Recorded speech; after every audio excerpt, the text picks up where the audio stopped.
Hello, I am Comrade Piranha Plant, and I'm here today to read to you the Communist Manifesto.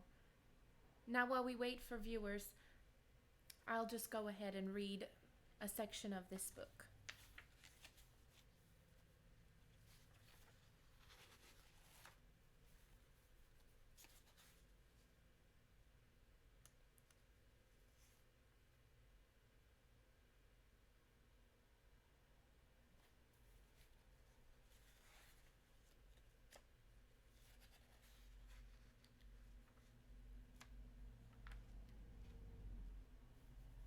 Let me know in the comments if you can hear me.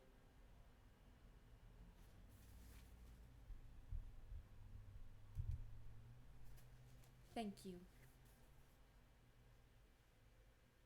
The Communist Manifesto was first published in February 1848. Why is it still worth reading a book that was written so long ago?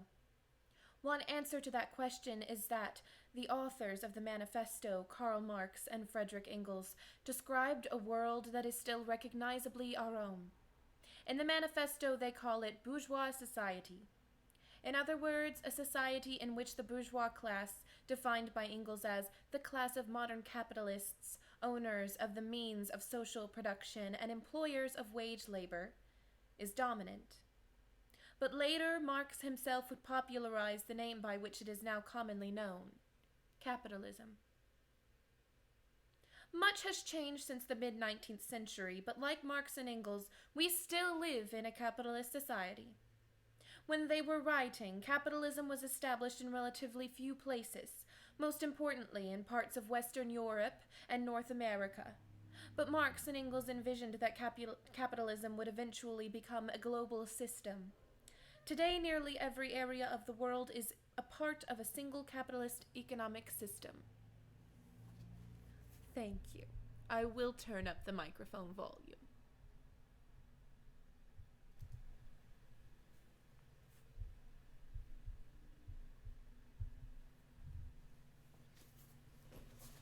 I'll also move the microphone closer to my face.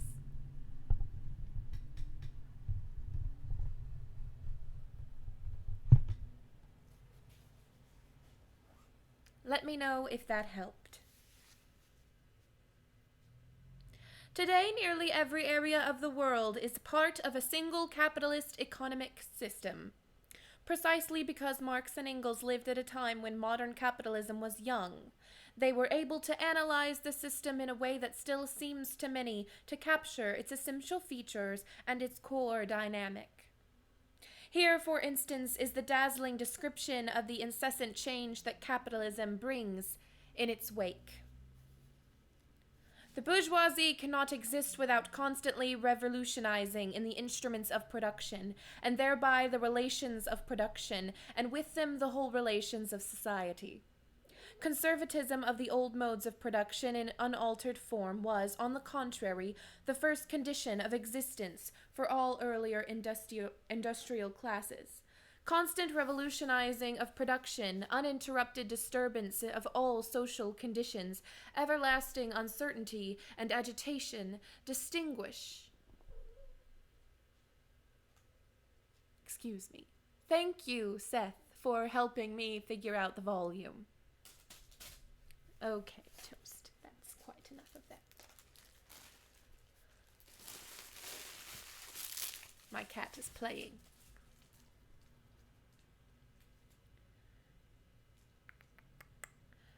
Uninterrupted disturbance of all social conditions, everlasting uncertainty and agitation distinguish the bourgeois epoch from all earlier ones. All fixed, fast, frozen relations with their train of ancient, venerable prejudices and opinions are swept away. All new-formed ones become antiquated before they can ossify. All that is solid melts into air, all that is holy is profaned, and man is at last compelled to face with sober senses his real conditions of life and his relations with his kind. Change can be exhilarating, and Marx and Engels praise the way in which capitalism has shattered narrow horizons and produced technological marvels. But they also see how capitalism is a system that is increasingly running out of control. A system that concentrates wealth and power in the hands of a small minority, creates huge pools of poverty, turns life into a daily grind that prevents most people from fulfilling their potential, and experiences frequent and enormously wasteful economic crises. Capitalist development is also highly destructive of the natural environment, and economic competition between capitalist states often leads to military confrontation and war. The only solution to these potentially devastating problems, according to the manifesto, is the abolition of capitalism itself and its replacement by a system in which the majority of the population democratically control society's economic resources. In other words, genuine communism. Marx and Engels' proposal is to say that the least controversial. However, a strong case can be made that the problems they diagnose have not disappeared. If the roots of these problems run as deeply as Marx and Engels contend, then radical action remains necessary. That, perhaps, is reason enough to ponder the alternative they advocate. I'm going to take some water now.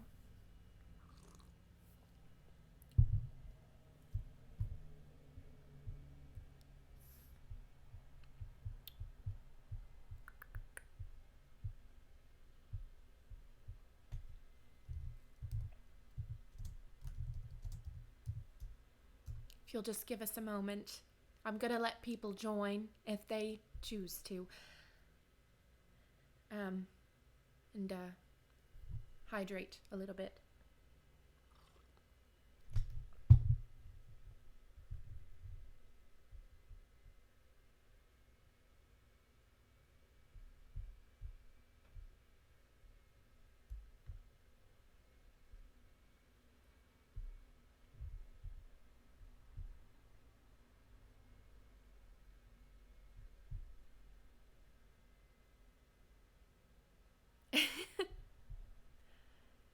Are you saying that I need to lean away from the microphone to breathe, or that I am doing that subconsciously? I'm going to go ahead and skip to where the Communist Manifesto begins.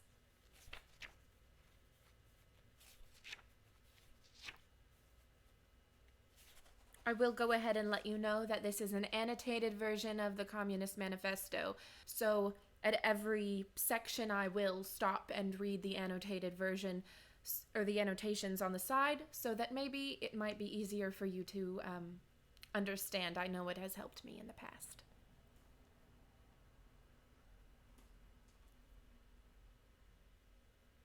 Also, if you hear anything strange, it's just my cat. Oh, fair enough. It's just my cat. She's going to run around and probably make some noise sometimes, but we've got matters to attend to here, so I'm not going to worry. Got it. So I'm not going to worry about,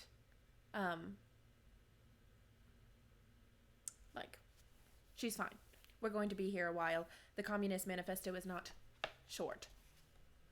Though not incredibly long, and digestible in one sitting, I would say. I just want you to know, for the cosplay's sake, I did want the gloves on, but I can't flip the pages very easily that way. So, the gloves come off, as they say.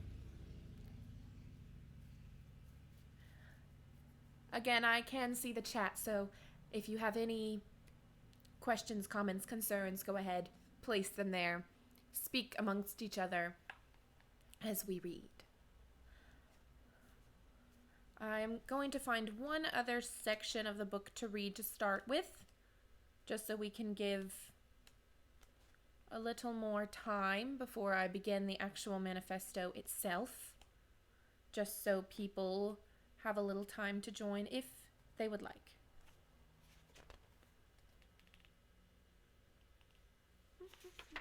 Let's see, what's good. I will also go ahead and say that I won't know how to pronounce every single word because some of them are German, so I will do my very best. Okay, I've got another little passage to read, and then we will commence with the Communist Manifesto. Again, I am Comrade Piranha Plant, and thank you for joining us. In the manifesto, Marx and Engels empathetically identify themselves as communists. Elsewhere, however, they are happy to describe themselves as socialists, or sometimes scientific socialists. How should these terms be understood, and how are they related? The first point to bear in mind is that at the time of the manifesto, socialist was often used broadly to refer to anyone concerned by capitalism's social problems, no matter what kind of solution they offered to those problems. This is how Marx and Engels use the term in Section 3 of the manifesto. It thus makes sense for them to talk about reactionary socialists who want to solve the problems by turning the clock back, and conservative socialists who think the problem can be solved without fundamentally changing anything, as well as critical utopian socialists who want a new kind of society but have no realistic strategy to achieve it. By contrast, the term communist clearly signified a commitment to some form of communal ownership and was the term used by radical workers themselves. For this reason, there was no question which name Marx and Engels would choose to use, as Engels himself explained in his preface to the English edition of 1888. As the 19th century progressed, socialists came to signify not merely concern with the social question, but opposition to capitalism and support for some form of social ownership. While never abandoning the term communist, Marx and Engels were also quite happy to call themselves socialists in the sense in which socialism is simply a more general term than communism. What is most distinctive about the kind of socialism they supported, however, is that it can only be created through the active participation of workers themselves, or as Engels puts it in the quotation above, which I did not read, the emancipation of the workers must be the act of the working class itself. American Marxist Hal Draper called this conception socialism from below, and contrasted it with the various varieties of socialism from above, in which an elite imposes change on a passive working class. Historically, most versions of self-described socialism have been varieties of socialism from above, which from Marx and Engels' perspective was not genuine socialism at all. Unlike utopian socialists who drew up intricate blueprints of post-capitalist society, which they sometimes attempted to put into practice on a small scale, Marx and Engels never speculated on the detailed organization of a future socialist or communist society. The key task for them was building a movement to overthrow capitalism. If and when that movement was successful, it would be up to the members of the new society to decide democratically how it was to be organized in the concrete historical circumstances in which they found themselves. Marx did comment in a more general way about what could be expected to happen in the aftermath of a successful workers' revolution.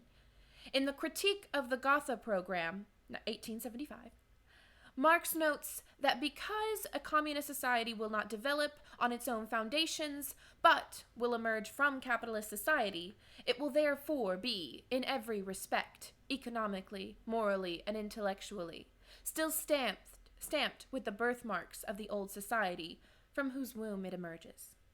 At this early stage of its development, although some goods and services, such as housing and healthcare, would be provided to everyone, and although no one would grow rich at the expense of others, work would be rewarded in proportion to a person's contribution.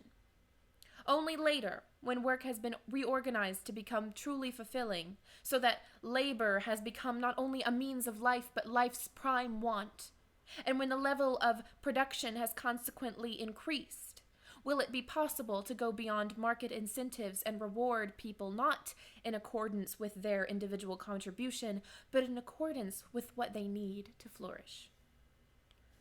Some people have come to refer to the first phase of post-capitalist society that Marx describes as socialism, and the higher phase that will follow it as communism. When used in this sense, socialism is not a more general term than communism, but the name for the stage in the development of full communism.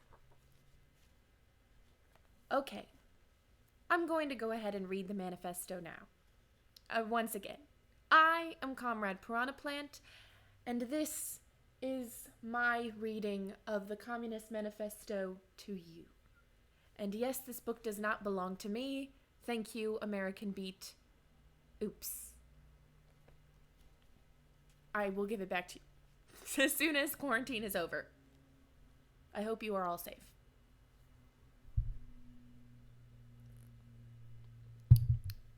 The Communist Manifesto. A specter is haunting Europe, the specter of communism. All the powers of old Europe have entered into a holy alliance to exorcise this specter. Pope and Tsar, Metternich and Guizot, French radicals, and German police spies. Marx and Engels' examples represent the geographical and ideology diversity of their opponents. Peter Metternich was Austria's reactionary foreign minister for more than 30 years. Francois Guizot was a moderate French politician who became premier in 1847. The French radicals opposed monarchy but supported capitalism. Where is the party in opposition that has not been decreed as communistic by its opponents in power? Where the opposition that has not hurled back the branding reproach of communism against the more advanced opposition parties as well as against its reactionary adversaries? Marx had personal experience of such attacks, and even before he had become a communist himself.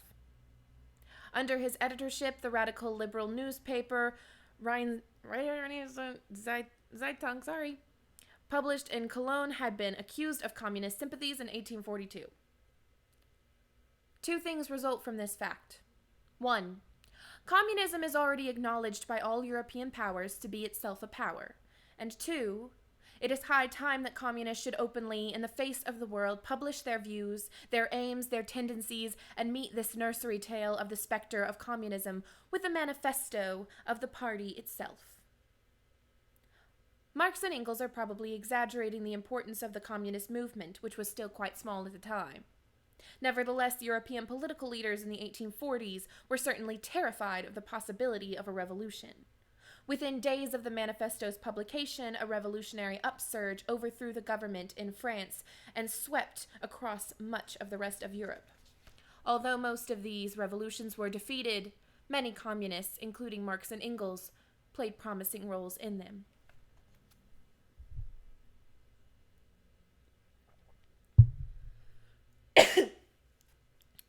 To this end, communists of various nationalities have assembled in London and sketched the following manifesto to be published in the English, French, German, Italian, Flemish, and Danish languages.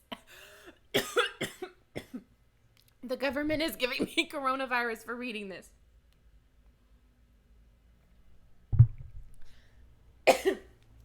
Okay. Section 1. The history of all hitherto existing society is the history of class struggles.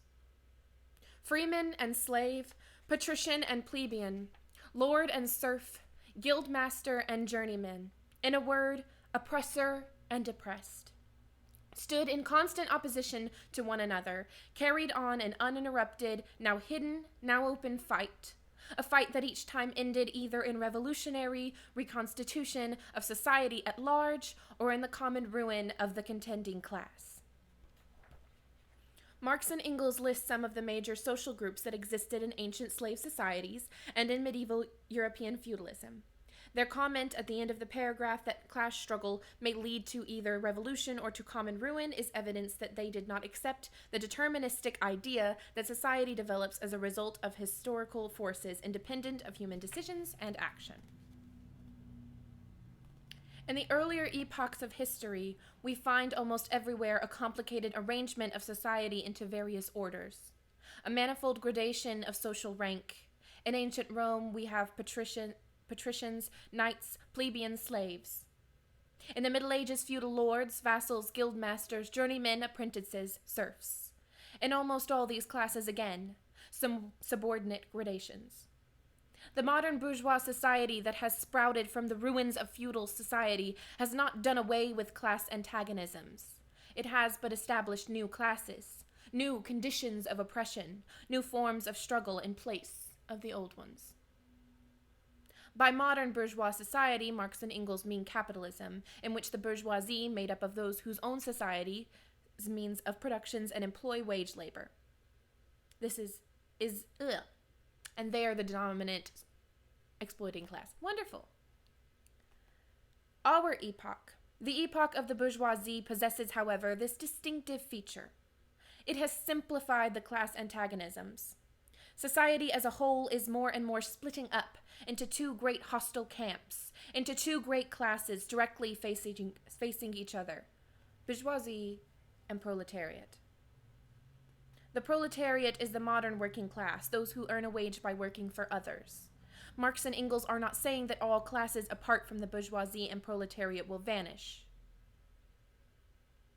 From the serfs of the Middle Ages sprang the chartered burghers of the earliest towns. From these burgesses, the first elements of the bourgeoisie were developed.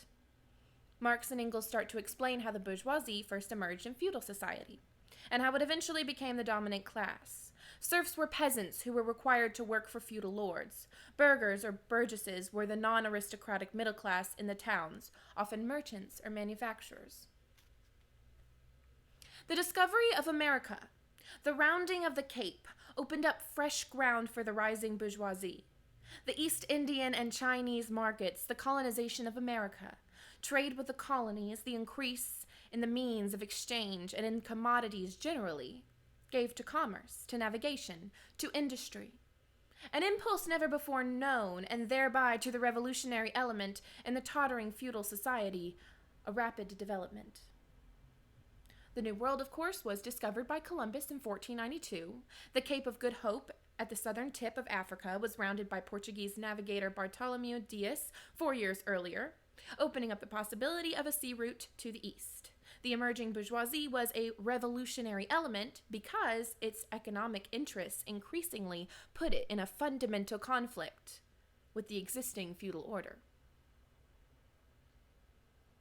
The feudal system of industry, under which industrial production was monopolized by closed guilds, now no longer sufficed for the growing wants of the new markets. The manufacturing system took its place.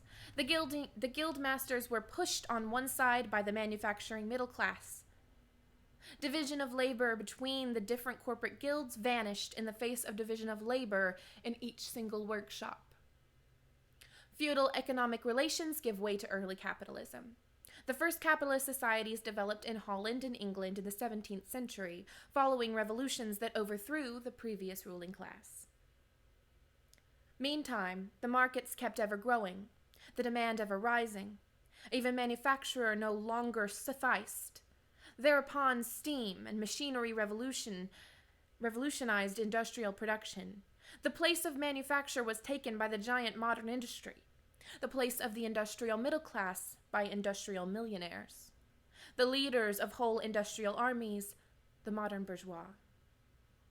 Marx and Engels describe the Industrial Revolution, which first began in Britain in the second half of the 18th century, and they are using manufacture in the original sense of production by hand.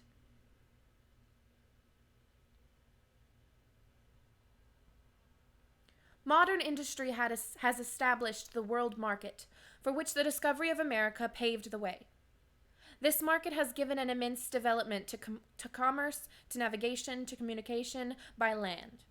This development has, in its turn, reacted on the extension of industry, and in proportion as industry, commerce, navigation, railways extended, in the same proportion the bourgeoisie developed, increased its capital, and pushed into the background every class handed down from the Middle Ages.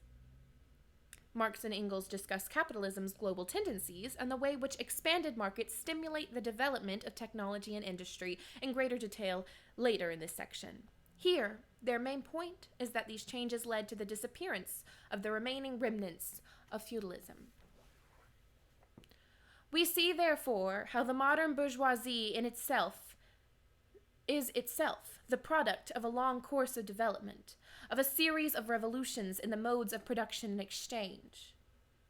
Each step in the development of the bourgeoisie was accompanied by a corresponding political advance of that class.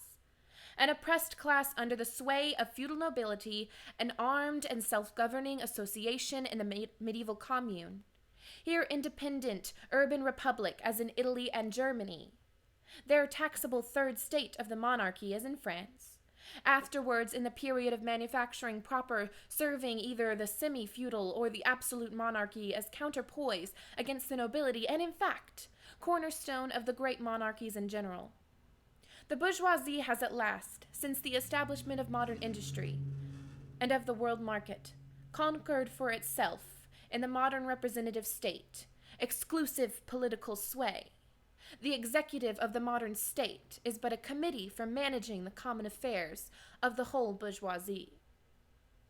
Marx and Engels here describe how, as the bourgeoisie's economic importance increased, so did its political power, until it eventually established itself as a new ruling class. Although in Marx's day, the bourgeoisie was generally ruled in alliance with sections of the old landowning classes. According to Marx and Engels, governments in capitalist countries act to promote the interests of the economically dominant capitalist class, even though this class is made up of only a tiny minority of the population. Thank you, Jonathan. I am but a piranha plant, but the revolution is strong inside me. Let's continue.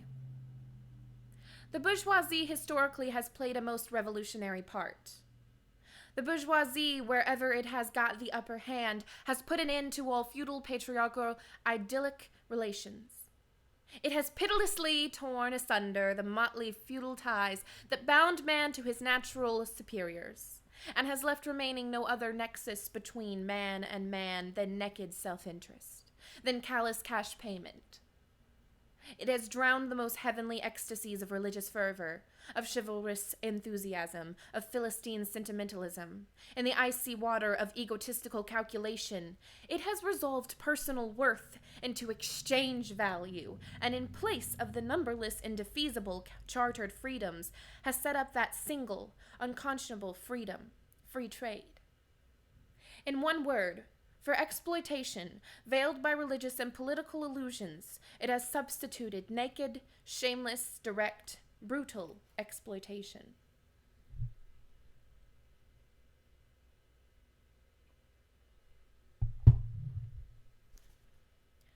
As capitalist societies develop, market relations tend to replace other, more traditional and paternalistic bonds between individuals.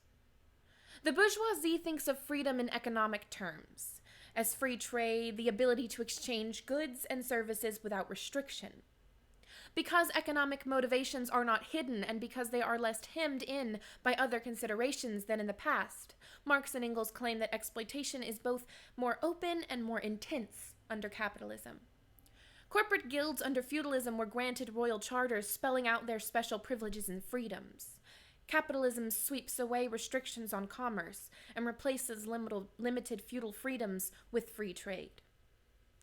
The bourgeoisie has stripped of its halo every occupation hitherto honored and looked up to with reverent awe. It has converted the physician, the lawyer, the priest, the poet, the man of science into its paid wage laborers. In capitalist economies, many previously privileged professionals come to be treated the same way as ordinary wage laborers. Here, as in some other places, Marx and Engels describe a tendency as if it were a completed process, mainly for rhetorical effect. The bourgeoisie has torn away from the family its sentimental veil and has reduced the family relation to a mere money relation. The bourgeoisie has disclosed how it came to pass that the brutal display of vigor in the Middle Ages, with which reactionaries so much admire, found its fitting complement in the most slothful indolence. It has been first to show what man's activity can bring about. It has accomplished wonders far surpassing Egyptian pyramids, Roman aqueducts, and Gothic cathedrals. It has conducted expeditions that put in the shade all former exoduses of nations and crusades. The brutal display of vigor mentioned here is presumably a reference to medieval militarism, which is contrasted to the lethargy of feudal nobility with respect to its economic activity. The stagnation of the Middle Ages is often exaggerated, but it is certainly true that capitalism's economic and technological achievements since the Industrial Revolution tower over everything that came before. The bourgeoisie cannot exist without constantly revolutionizing the instruments of production, and thereby the relations of production, and with them the whole relations of society. Conservation of the old modes of production in unaltered form was, on the contrary, the first condition of existence for all earlier industrial classes. Constant revolutionizing of production, uninterrupted disturbance of all social conditions, everlasting uncertainty and agitation distinguish the bourgeois epoch from all earlier ones. All fixed, fast, frozen relations, with their train of ancient and venerable prejudices and opinions, are swept away. All new-formed ones become antiquated before they can ossify. All that is solid melts into air, all that is holy is profaned, and man is at last compelled to face with sober senses his real conditions of life, and his relations with his kind.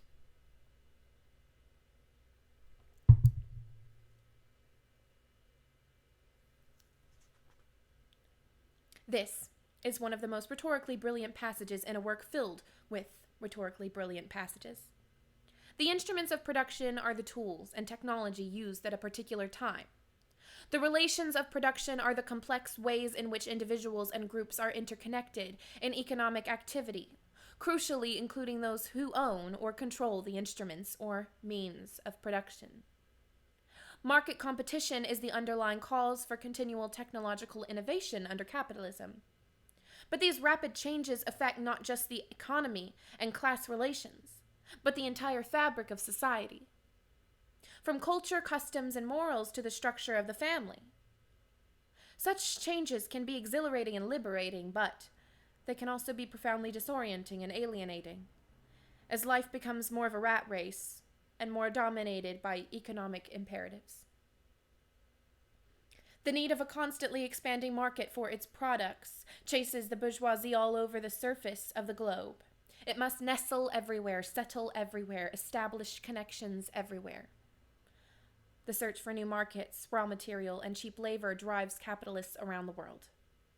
Marx and Engels were the first to notice the process that today is called globalization. The bourgeoisie has, through its exploitation of the world market, given a cosmopolitan character to production and consumption in every country. To the great chagrin of reactionaries, it has drawn from under the feet of industry the national ground on which it stood. All old established national industries have been destroyed and are daily being destroyed. They are being dislodged by new industries, whose introduction becomes a life and death question for all civilized nations, by industries that no longer work up indigenous raw material, but raw material drawn from the remotest zones. Industries whose products are consumed not only at home, but in every quarter of the globe. In place of the old wants, satisfied by the productions of the country, we find new wants, requiring for their satisfaction the products of distant lands and climes. In place of the old local and national seclusion and self-sufficiency, we have intercourse in every direction, universal interdependence of nations. And as in material, so also in intellectual production. The intellectual creations of individual nations become common property. National one-sidedness and narrow-mindedness becomes more and more impossible, and from the numerous national and local literatures, there arises a world literature. Globalization has numerous contradictory consequences. Among the positive results from Marx and Engels' perspective is that the economic basis for narrow-minded nationalism is undermined as production and consumption assume an increasingly international character. The same process is reflected in the cultural realm. Increased mobility and contact between people of different national backgrounds gives rise to new forms of art, music, literature, even cuisine, which fuse together the contributions of many different countries and cultures. The bourgeoisie, by the rapid improvement of all instruments of production, by the immensely facilitated means of communication, draws all, even the most barbarian nations, into civilization. The cheap prices of its commodities are heavy artillery, with which it batters down all Chinese walls, with which it forces the barbarians' intensely obstinate hatred for foreigners to capitulate. It compels all nations on pain of extinction to adopt the bourgeoisie mode of production.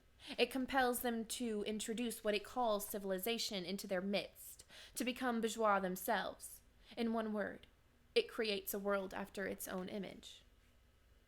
The leading capitalist countries are driven to extend their economic system to the less developed parts of the world. Marx and Engels did not use the term barbarian with the negative connotations it has since acquired. Today, free trade agreements open up poor countries to imports and investment from the advanced economies, giving multinational corporations access to cheap labor. Marx and Engels are also making a reference to the Opium War between Britain and China, which forced the Chinese to open their economy to British imports, including opium. The bourgeoisie has subjected the country to the rule of the towns. It has created enormous cities, has greatly increased the urban population as compared with the rural, and has thus rescued a considerable part of the population from the isolation of rural life. Just as it has made the country dependent on the towns, so it has made barbarian and semi-barbarian countries dependent on the civilized ones. Nations of peasants on nations of bourgeois, the East on the West. Capitalism creates centers of economic activity that dominate less central areas. Within advanced and less advanced countries, large urban centers develop. Internationally, the more developed economies dominate the less developed ones. The bourgeoisie keeps more and more doing away with the scattered state of the population, the means of production, and of property.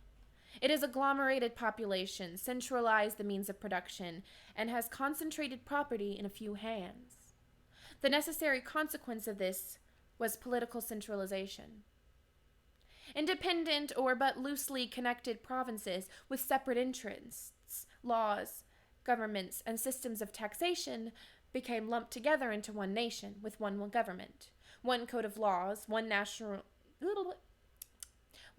class interest, one frontier, and one customs tariff.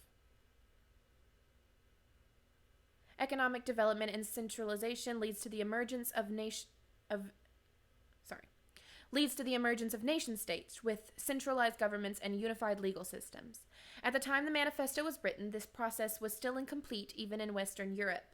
Italy became a unified nation only in the 1860s. Germany was not unified until the 1870s. The bourgeoisie, during its rule of scarce 100 years, has created more massive and more colossal productive forces than have all preceding generations together. Subjection of nature's forces to man, machinery, application of chemistry to industry and agricultural, steam navigation, railways, electric telegraphs, clearing of whole continents for cultivation, canalization of rivers, whole populations conjured out of the ground.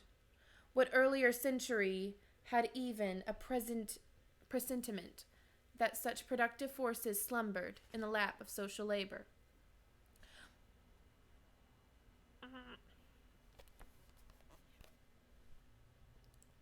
We see, then, the means of production and of exchange on whose foundation the bourgeoisie built itself up were generated in feudal society. At a certain stage in the development of these means of production and of exchange, the conditions under which feudal society produced and exchanged, the feudal organization of agriculture and manufacturing industry, in one word, the feudal relations of property became no longer compatible with the already developed productive forces. They became so many fetters. They had to be burst asunder. They were burst asunder. Capitalism first emerged when feudal production relations became an obstacle to the bourgeoisie's economic interests, and in its need to develop new methods of production and exchange.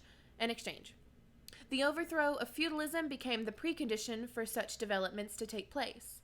More generally, the idea that society's productive forces will eventually come into conflict with its relations of production is a key theme in Marx and Engels' materialist perspective. Gradual changes eventually create economic and social contradictions that can only be solved by revolutionary upheaval. A similar movement is going on before our own eyes. Modern bourgeois society, with its relations of production, of exchange, and of property, a society that has conjured up such gigantic means of production and of exchange, is like the sorcerer who is no longer able to control the powers of the netherworld, whom he has called up by his spells. For many a decade past, the history of industry and commerce is but the history of the revolt of modern productive forces against the modern conditions of production, against the property relations that are the conditions for the existence of the bourgeoisie and of its rule. It is enough to mention the commercial crisis that by their periodical return put on its trial, each time more threateningly, the existence of the entire bourgeois society. In these crises, a great part not only of the existing products, but also of the previously created productive forces are periodically destroyed. In these crises, there breaks out an epidemic that in all earlier epochs would have seemed an absurdity. The epidemic of overproduction. Society suddenly finds itself put back into a state of momentary barbarism. It appears as if famine, a universal war of devastation, had cut off the supply of every means of subsistence. Industry and commerce seem to be destroyed, and why? Because there is too much civilization, too much means of subsistence, too much industry, too much commerce. The productive forces at the disposal of society no longer tend to further the development of the conditions of the bourgeois property. On the contrary, they have become too powerful for these conditions, by which they are fettered, and so soon as they overcome these fetters, they bring disorder into the world of bourgeois society, endanger the existence of bourgeois property. The conditions of bourgeois society are too narrow to comprise the wealth created by them. And how does the bourgeoisie get over these crises? On one hand, by enforced destruction of a mass of productive forces. On the other, by conquest of new markets, and by more thorough exploitation of the old ones. That is to say, by paving the way for more extensive and more destructive crises, and by diminishing the means whereby crises are prevented.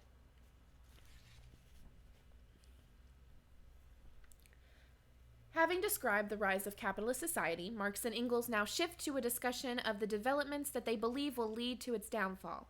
Just as feudal relations of production became incompatible with the bourgeoisie's rapid development of society's productive forces, capitalist relations of productions come into conflict with the massive productive forces that these relations have themselves brought to existence.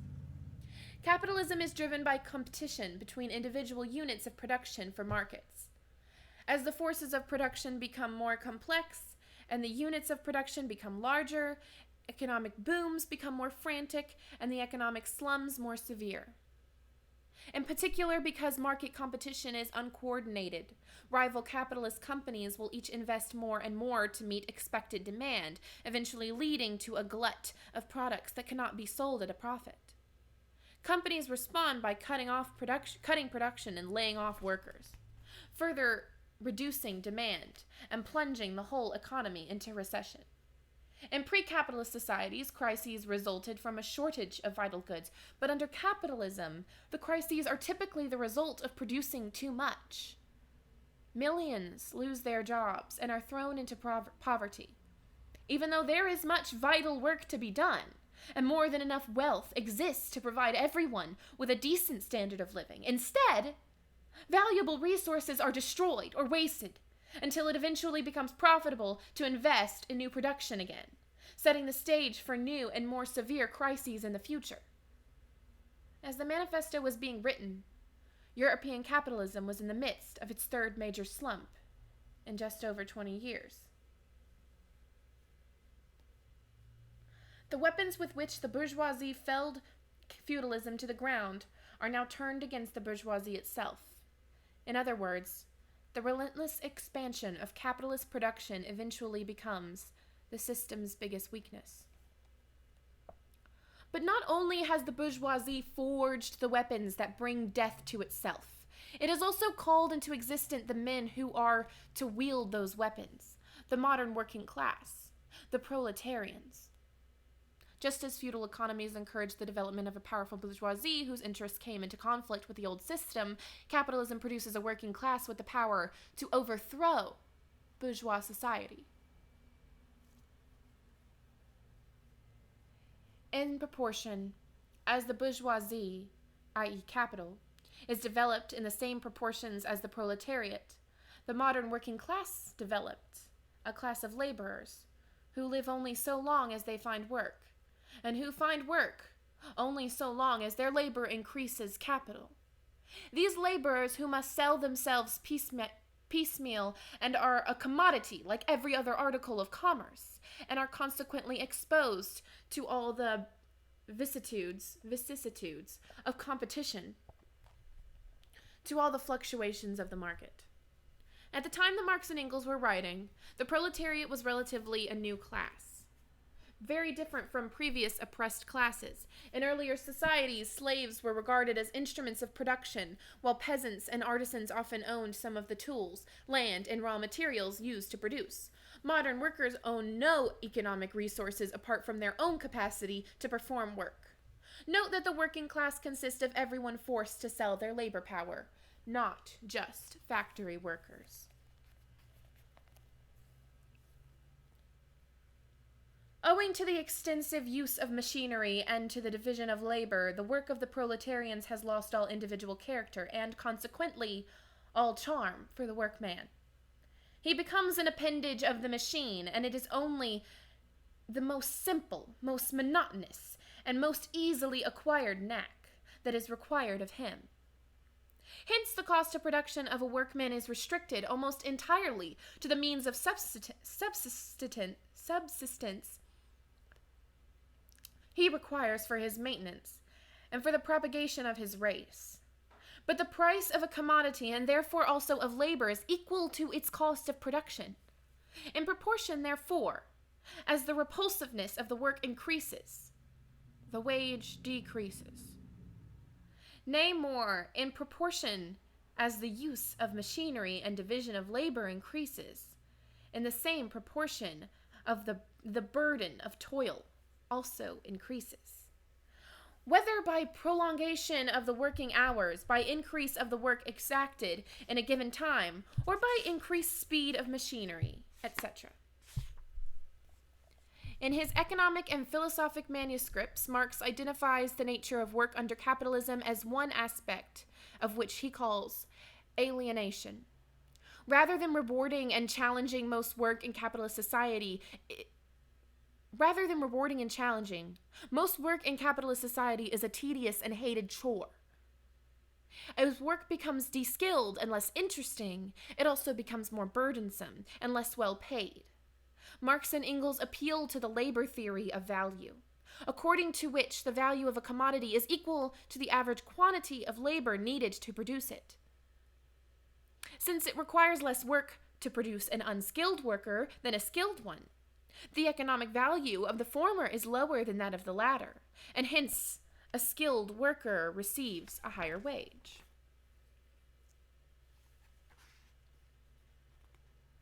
Modern industry has converted the little workshop of the patriarchal master into the great factory of the industrial capitalist.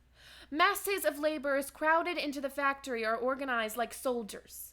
As privates of the industrial army, they are placed under the command of a perfect hierarchy of officers and sergeants. Not only are they slaves of the bourgeois class and of the bourgeois state, they are daily and hourly enslaved by the machine, by the overlooker, and above all, by the individual bourgeois manufacturer himself. The more openly this despotism proclaims gain to be its end and aim, the more petty, the more hateful, and the more embittering it is. For those just tuning in, I am Comrade Piranha Plant, and this is the Communist Manifesto. For many under capitalism, work is organized in enormous, regimented, and hierarchical workplaces. Marx and Engels talk about factories, but today the same is true of work in many other environments, including large offices. Labor laws, where they exist, are hard to enforce, and bosses and manufacturers frequently behave like petty dictators. This paragraph is the first place in the manifesto where Marx and Engels use the term capitalist. The less the skill and exertion of strength implied in manual labor, in other words, the more modern industry becomes developed, the more is the labor of men superseded by that of women. Differences of age and sex have no longer any distinctive social validity for the working class. All are instruments of labor, more or less expensive to use according to their age and sex. Mechanization makes it easier for capitalism to draw women and even children into the paid workforce, at wages lower than those paid to men. The percentage of women in the workforce has historically varied as a result of economic, political, and ideological factors, but today in the United States, nearly 50% of those employed are women, and women still only earn 75% of what men are paid.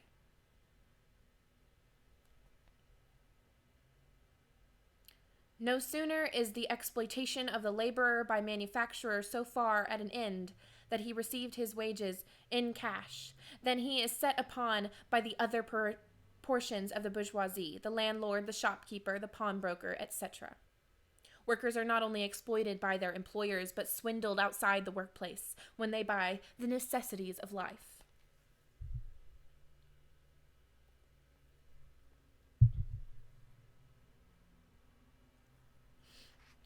The lower strata of the middle class, the small tradespeople, shopkeepers, and retired tradesmen, generally the handicraftsmen and peasants, all these sink gradually into the proletariat, partly because their diminutive capital does not suffice for the scale on which modern industry is carried on, and is swamped in the competition with the large capitalists, partly because their specialized skill is rendered worthless by new methods of production. Thus, the proletariat is recruited from all classes of the population. A section of the middle class, or petty bourgeoisie, those who position the economy in the economy places them below the capitalists but above the workers, is pushed down into the growing ranks of the proletariat. Marx and Engels are talking here about one part of the middle class. They are not claiming that the entire class will disappear. In the past 100 years, with the expansion of professional occupations and managerial positions, a new middle class has grown up alongside what remains of the old one. The proletariat goes through various stages of development. With its birth begins its struggle with the bourgeoisie. At first, the contest is carried on by individual laborers, and then by the workpeople of a factory, and then by the operatives of one trade, in one locality, against the individual bourgeois, who directly exploits them. They direct their attacks not against the bourgeois conditions of production, but against the instruments of production themselves. They destroy imported wares that compete with their labor. They smash to pieces machinery. They set factories ablaze. They seek to restore by force the vanished status of the workman of the Middle Ages. From the birth of modern capitalism, workers have struggled against their exploitation. Here in the next few paragraphs, Marx and Engels describe how this develops from a conflict between individuals to one between entire classes. In early 19th century Britain, agricultural workers inspired by Ned Ludd smashed machinery that was throwing them out of work. The term Luddite has come to refer to people who oppose new technology. But in an economic system in which technological developments make many people's lives worse rather than better, such opposition may be quite rational. At this stage, laborers form an incoherent mass scattered over the whole country and broken up by their mutual competition. If anywhere they unite to form more compact bodies, this is not yet the consequence of their own active union, but of the union of the bourgeoisie, which class, in order to attain its own political ends, is compelled to set the whole proletariat in motion, and is moreover yet, for a time, able to do so. At this stage, therefore, the proletarian do not fight their enemies, but the enemies of their enemies. the remnants of absolute monarchy, the landowners, the non-industrial bourgeois, the petty bourgeoisie. Thus, the whole historical movement is concentrated in the hands of the bourgeoisie. Every victory so obtained is a victory for the bourgeoisie. To the extent that the proletariat acts collectively in early capitalism, Marx and Engels claim that it does so as a result of the bourgeoisie drawing it into activity on the bourgeoisie's own behalf, to combat those classes and remnants of classes whose interests are opposed to those of industrial capitalism. Yay, we're learning things! I just learned that too. I had not read that. Here I am, though. Reading it. Okay. But with the development of industry, the proletariat not only increases in number, it becomes concentrated in greater masses. And its strength grows, and it feels that strength more.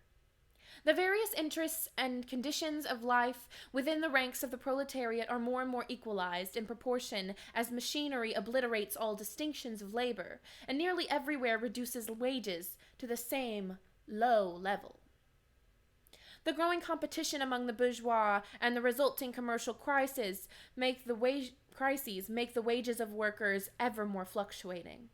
Bourgeois take more and more the character of collisions between two classes. Thereupon, the workers begin to form combinations, trade unions, against the bourgeois.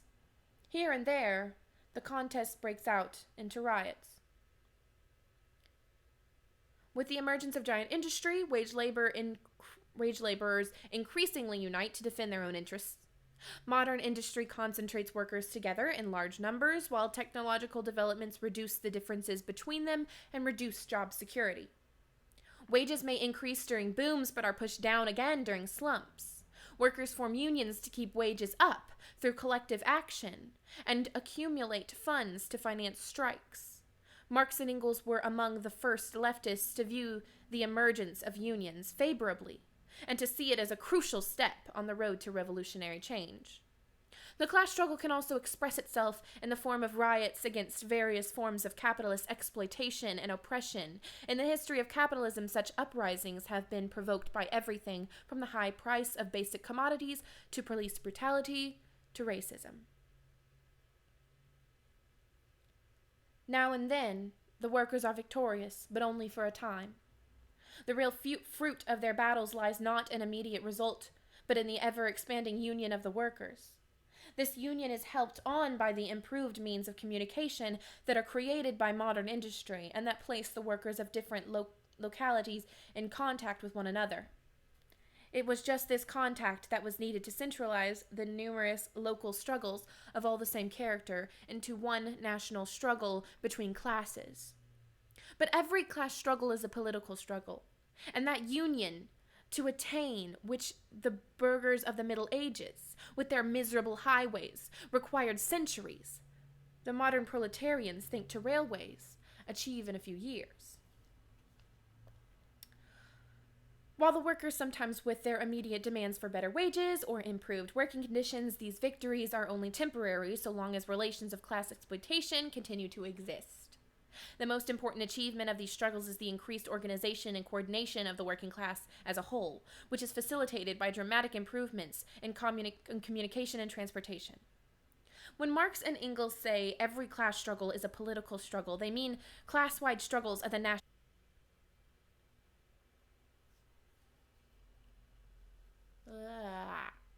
Hair in my face. Endlessly hair in my face. Anyway, if you are just now joining us, I am Comrade Piranha Plant, and this is the Communist Manifesto. This organization of the proletarians into a class and consequently into a political party is continually being upset again by the competition between the workers themselves. But it ever rises up again, stronger, firmer, mightier. It compels legislative recognition of particular interests of the workers by taking advantage of the divisions among the bourgeoisie itself. Thus, the 10 Hours Bill in England was carried.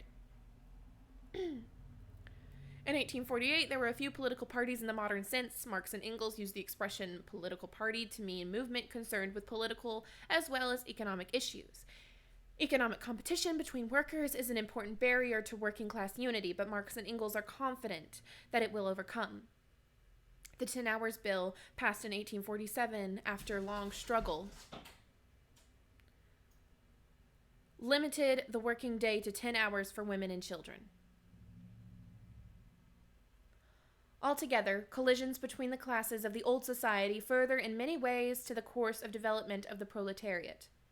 The bourgeoisie finds itself involved in constant battle, at first with the aristocracy, later on with those portions of the bourgeoisie itself whose interests have become antagonistic to the progress of industry, at all times with the bourgeoisie of foreign countries. In all these battles, it sees itself compelled to appeal to the proletariat, to ask for its help, and thus to drag it into the political arena. The bourgeoisie itself, therefore, supplies the proletariat with its own elements of political and general education. In other words, it furnishes the proletariat with weapons for fighting the bourgeoisie. In the process of drawing the proletariat into political struggles, the bourgeoisie provides workers with the education they will need to fight capitalism successfully.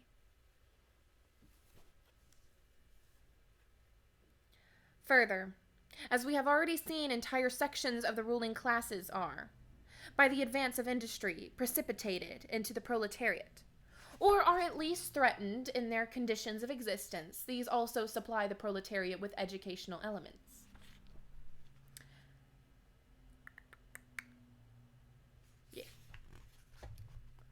Finally, in times when the class struggle nears the decisive hour, the process of dissolution going on with the ruling class, in fact within the whole range of old society, assumes such a violent, glaring character that a small section of the ruling class cuts itself adrift and joins the revolutionary class, the class that holds the future in its hands. Just as, therefore, at an earlier period, a section of the nobility went over to the bourgeoisie and is now a portion of the bourgeoisie. So now a portion of the bourgeoisie goes over to the proletariat, and in particular, a portion of the bourgeoisie ideologists who have raised themselves to the level of comprehending theoretically the historical movement as a whole. How long can I read before my voice stops producing words? The previous paragraphs describe two ways in which the proletariat acquires the educated skills needed for political struggle and revolution.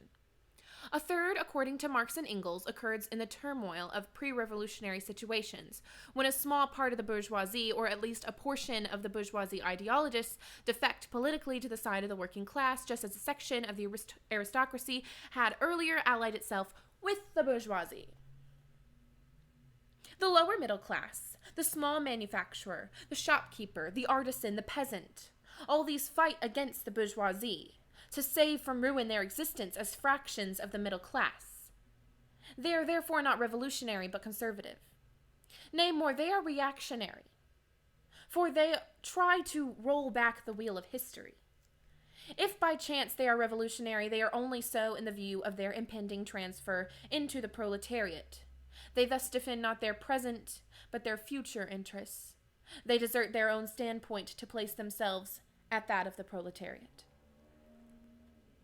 The manifesto identifies the petty bourgeoisie as a generally reactionary force, although their imminent descent into the proletariat may make elements of the middle class revolutionary.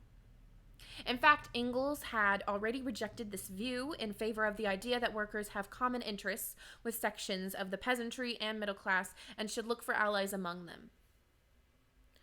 Marx, who wrote the final draft of the manifesto, soon came over to Engels' view due to the experience of the 1848 revolutions. The middle class is not uniformly reactionary or progressive, but it can be pulled in both directions and often plays a contradictory role.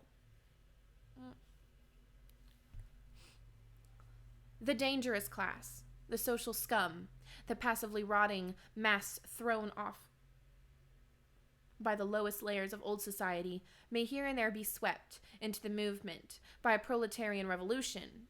Its conditions of life, however, prepare it far more for the part of a bribed tool of reactionary intrigue.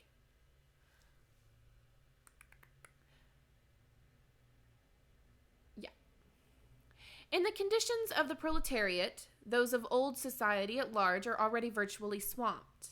The proletarian is without property. His relation to his wife and the children has no longer anything in common with the bourgeois family relations. Modern industrial labor, modern subjection to capital, the same in England as in France, in America as in Germany, has stripped him of every trace of national character. Law, morality, religion are to him so many bourgeois prejudices, behind which lurk in ambush just as many bourgeois interests. Marx and Engels here are describing tendencies that they believe exist under capitalism, although they write here as if these tendencies have already come to fruition. All the preceding classes that got the upper hand sought to fortify their already acquired status by subjecting society at large to their conditions of appropriation. These proletarians cannot become the masters of the productive forces of society except by abolishing their own previous mode of appropriation, and thereby also every other previous mode of appropriation. They have nothing of their own to secure and to fortify.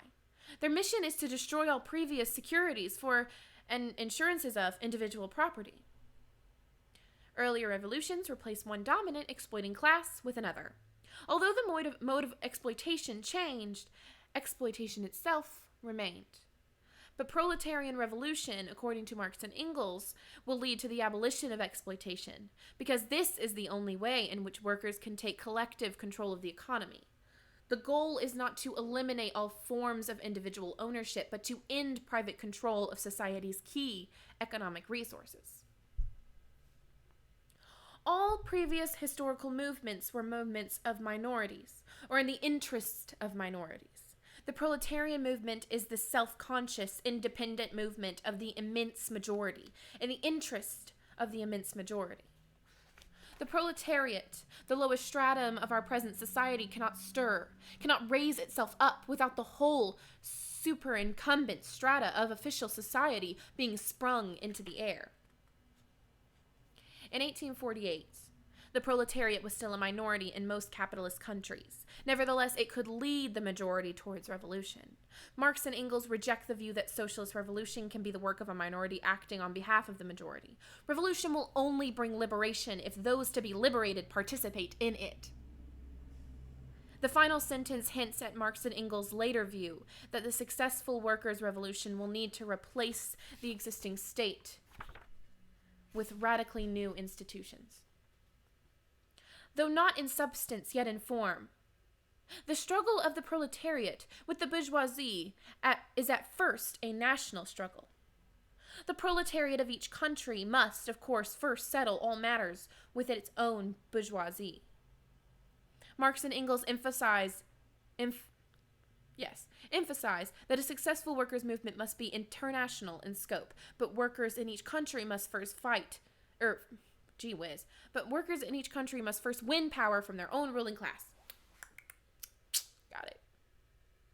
In depicting the most general phases of the development of the proletariat, we trace the more or less veiled civil war raging within existing society, up to the point where that war breaks out into open revolution, and where the forcible overthrow of the bourgeoisie lays the foundation for the sway of the proletariat. A workers' revolution would end capitalist control of society and allow the proletariat to win political power for itself and its allies.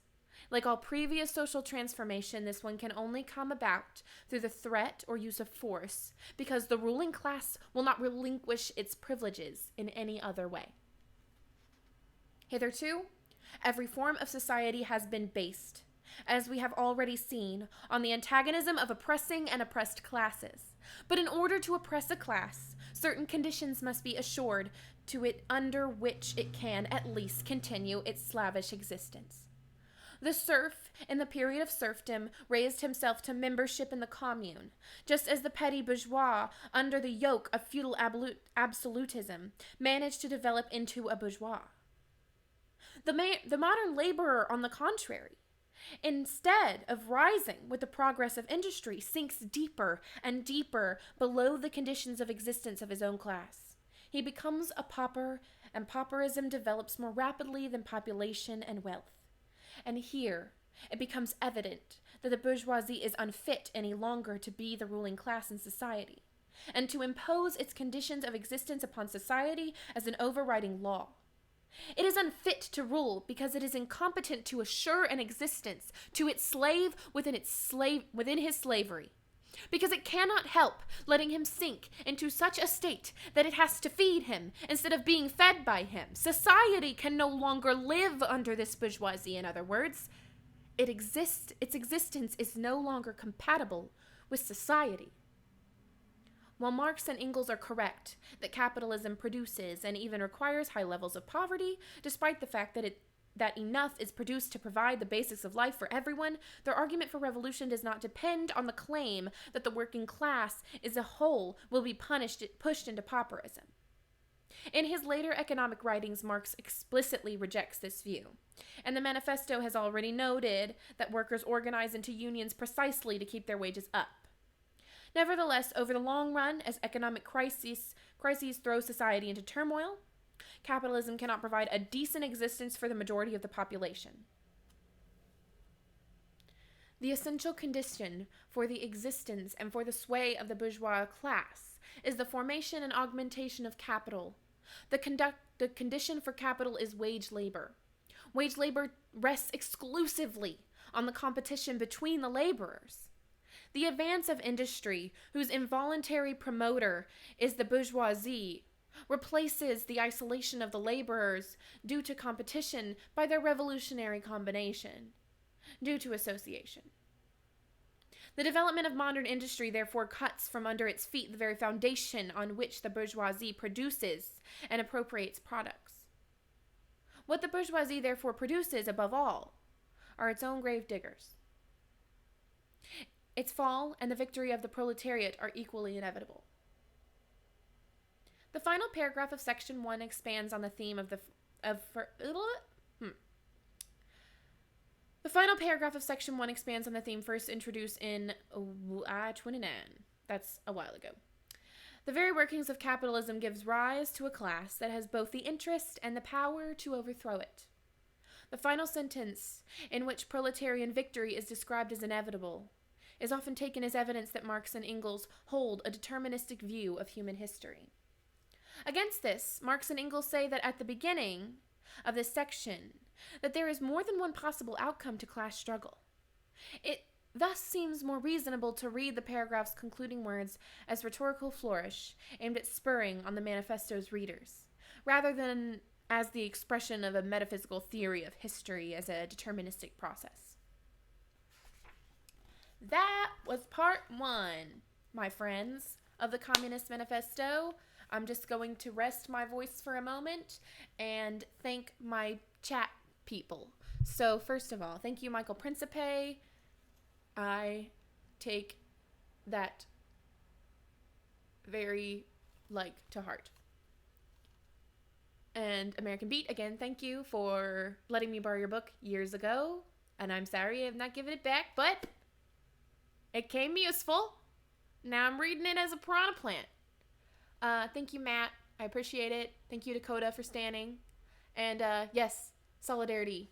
Absolutely. And thank you, Seth, for promoting the things. I'm going to check my Facebook message.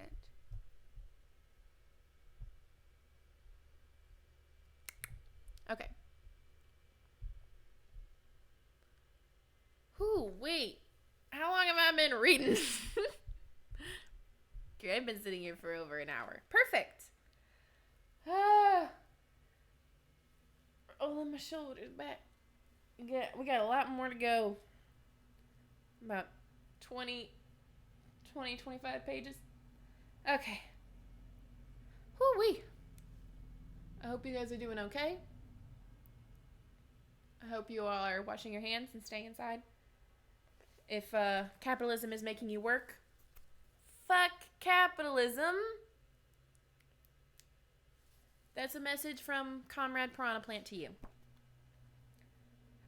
Okay, woo-wee. Is anyone watching right now? Okay, fair enough. Alright. Let's keep going. Right? We got no greater time but the present. I hope you are all appreciative of my artwork. Yeah. Okay. Oh, let me just... Oh, my leg. Okay. On to part 2. Proletarians and communists. I'm gonna drink a little more. Hold on. Oh, I've been joined by Toast. Toast, do you want to lay on my lap instead of being a nuisance? Come here, I got a full hand. Or a free hand. This one's full. This one you can't have. Okay. On to part 2. We'll see if Toasty stays in my lap.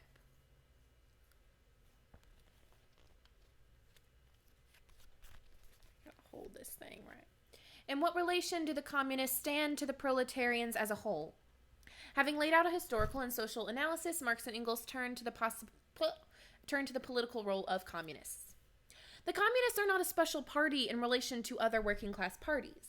By party, Marx and Engels mean both political tendencies and organizations such as the trade unions. Modern political parties did not exist yet. Communists do not set themselves up as rivals to existing working class organizations, such as the Chartists in Britain.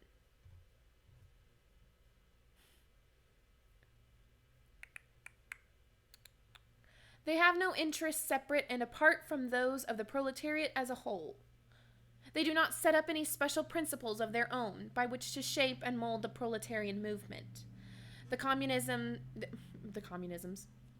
Okay. Marx and Engels are not saying that communists do not have their own views, which is obviously false, but that they do not require the rest of the workers' movement to accept their views before they participate in it. The communists are distinguished from the other working class parties by this only. 1. In the national struggles of the proletarians of the different countries, they point out and bring to the front the common interests of the entire proletariat, independently of all nationality. 2. In the various stages of development, which the struggle of the working class against the bourgeoisie has to pass through, they always and everywhere represent the interests of the movement as a whole. Communists see themselves as representing the interests of the whole working class, not the interests of only on segment.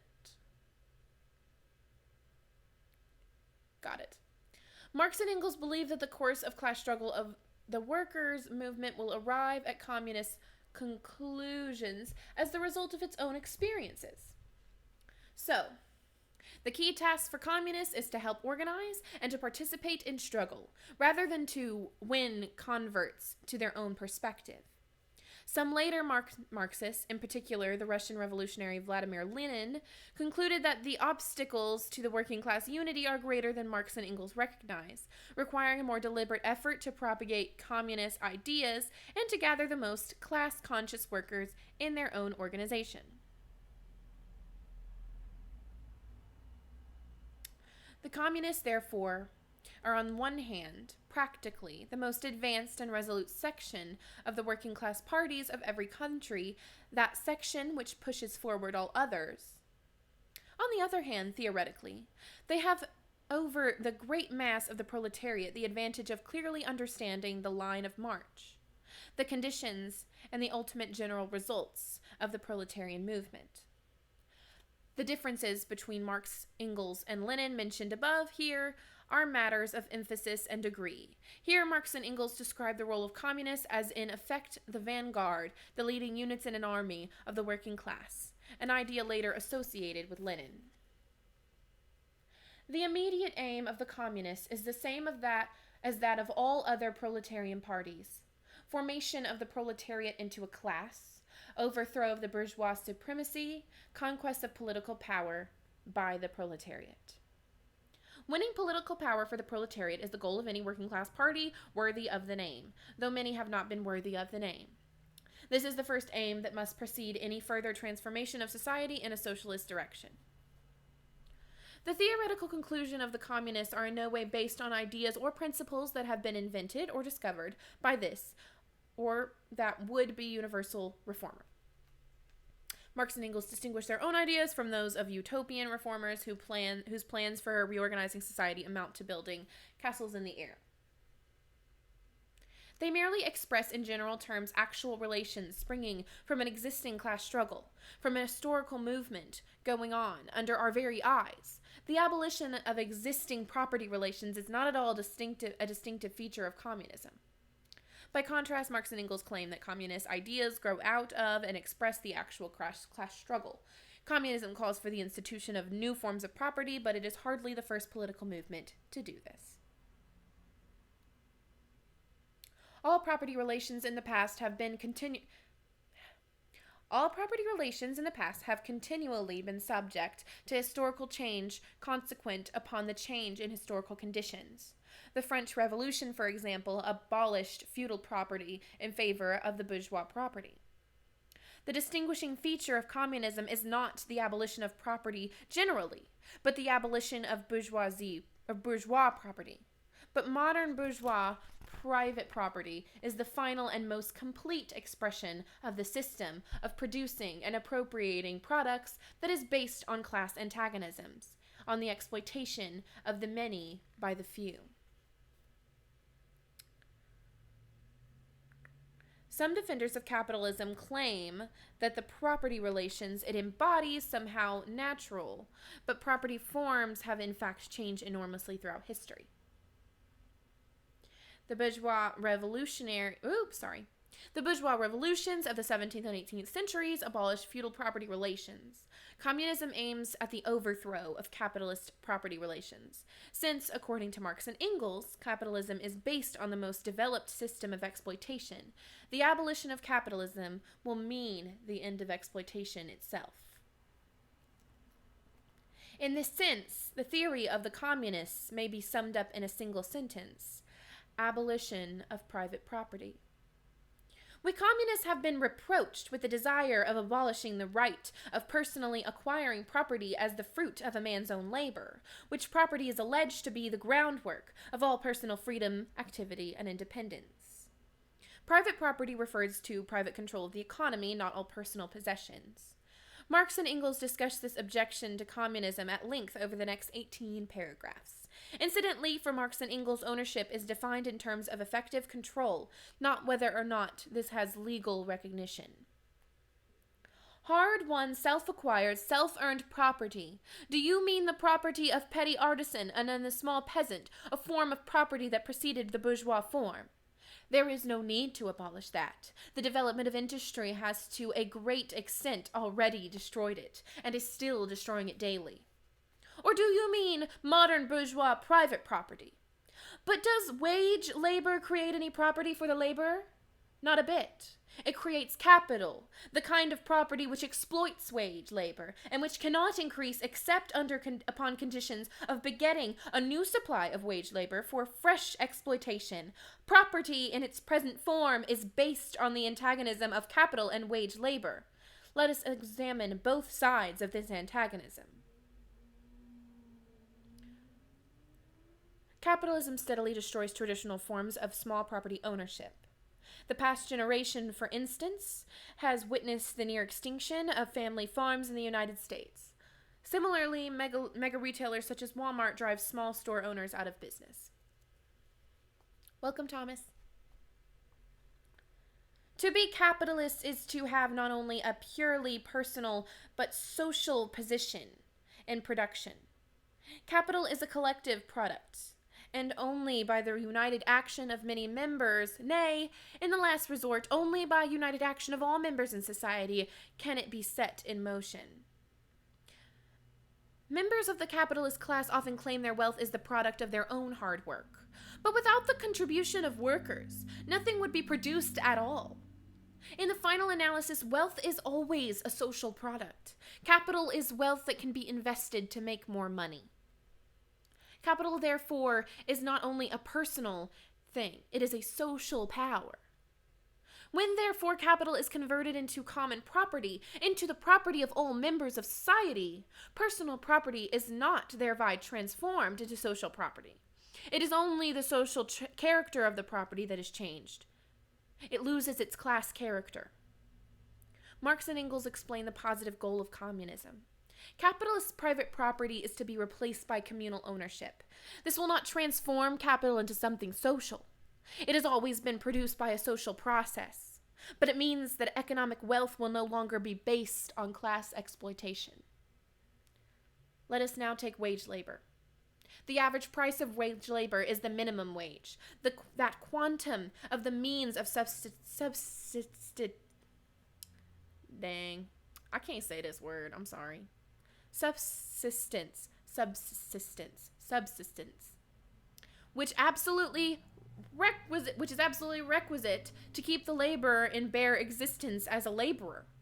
What therefore the wage laborer appropriates by means of his labor merely suffices to prolong and reproduce a bare existence. We by no means intend to abolish this personal appropriation of the products of labor, an appropriation that is made for the maintenance and reproduction of human life, and that leaves no surplus wherewith to command the labor of others. All that we want to do away with is the miserable character of this appropriation, under which the laborers live merely to increase capital. It is allowed to live only insofar as the interest of the ruling class requires it. Marx and Engels are following the views of David Ricardo, the leading bourgeois economist of the early 19th century, who argued that wages under capitalism would tend to be driven down and to an absolute minimum. As noted earlier, Marx later rejects this view. The key point they are making here, however, is that abolition of private property does not mean that workers will lose their personal possessions. On the contrary, in a communist society, workers would be entitled to a more generous share of society's wealth.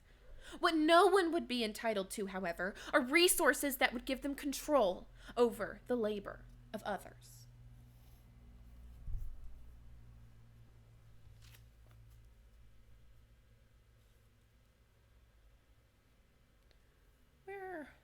Am I? Okay, here we go. In the bourgeois society, living labor is but a means to increase accumulated labor. In communist society, accumulated labor is but a means to widen, to enrich, to promote the existence of the laborer. Under capitalism, labor power is just one more commodity, and a small minority controls the wealth that labor creates. Under communism, society's wealth would be used in the interests of the workers. In bourgeois society, therefore, the past dominates the present. In communist society, the present dominates the past.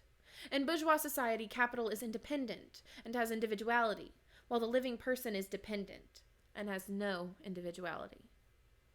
In capitalist society, accumulated wealth, the past, is used to control workers, and corporations are granted the rights of persons. In a communist society, workers, the present, will control the wealth. Bourgeois society celebrates individual freedom, but in reality undermines it for most people. And the abolition of this state of things is called by the bourgeois abolition of individuality and freedom, and rightly so. The abolition of bourgeois individuality, bourgeois independence, and bourgeois freedom is undoubtedly aimed at. Under communism, one person would not be free to accumulate wealth by controlling the labor of others. Ending this bourgeois freedom for a minority would increase genuine freedom for the rest of society. By freedom is meant, under the present bourgeois conditions of production, free trade, free selling and buying. But if selling and buying disappears, free selling and buying disappears also. This talk about free selling and buying and all other brave words of our bourgeoisie about freedom in general have a meaning, if any, only in contrast with the restricted selling and buying, with the fettered trades of the Middle Ages, but have no meaning when opposed to the communistic abolition of buying and selling, of the bourgeois conditions of production, and of the bourgeoisie itself. Freedom only exists under capitalism in comparison to feudalism, which placed tight restrictions on trade and the development of production, not in comparison to communism, which aims at the abolition of an economy based on commodity exchange. While in theory, the law under capitalism treats everyone equally, inequality and exploitation mean that the freedom of most is restricted. As the writer Anatole France noted, the law in its majestic equality forbids the rich as well as the poor to sleep under bridges. You are horrified at our intending to do away with private property, but in your existing society, private property is already done away with for 9/10 of the population. Its existence for the few is solely due to its non-existence in the hands of those 9/10. You reproach us, therefore, with intending to do away with a form of property, the necessary condition for whose existence is the non-existence of any property for the immense majority of society. Marx, by private property, means private control of economic resources. In 1998, the wealthiest 10% of the population in the United States owned more than 85% of assets in stocks and mutual funds, 84% of financial securities, 91% of trusts, and 92% of all equity in private businesses. Capitalism depends on the majority of the population lacking economic resources so that they are compelled to work for others. In one word, you reproach us with intending to do away with your property. Precisely so. That is just what we intend. In other words, the communists intend to end private control of the economy by the bourgeoisie. From the moment when labor can no longer be converted into capital, money, or rent into a social power capable of being monopolized, from the moment when the individual property can no longer be transformed into bourgeois property, into capital, from that moment you say individuality vanishes. The bourgeoisie was at one time a middle class between the aristocracy and the peasantry. Marx and Engels seem to be using middle class in that historical sense here.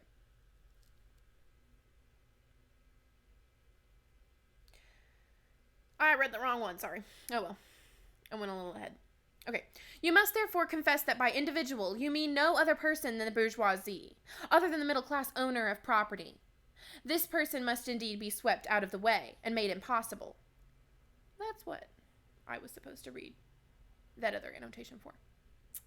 Communism deprives no man of the power to appropriate the products of society. All that it does is to deprive him of the power to subjugate the labor of others by means of such an appropriation. This paragraph reemphasizes the difference between personal possessions and capitalist private property. It has been objected that upon the abolition of private property, all work will cease and universal laziness will overtake us. I can't work right now. I'm literally reading the Communist Manifesto because I can't stand just not doing anything. So, point. According to this, bourgeois society ought long ago have gone to the dogs through sheer idleness. For those of its members who work acquire nothing, and those who acquire anything do not work. The whole of this objection is but another expression of the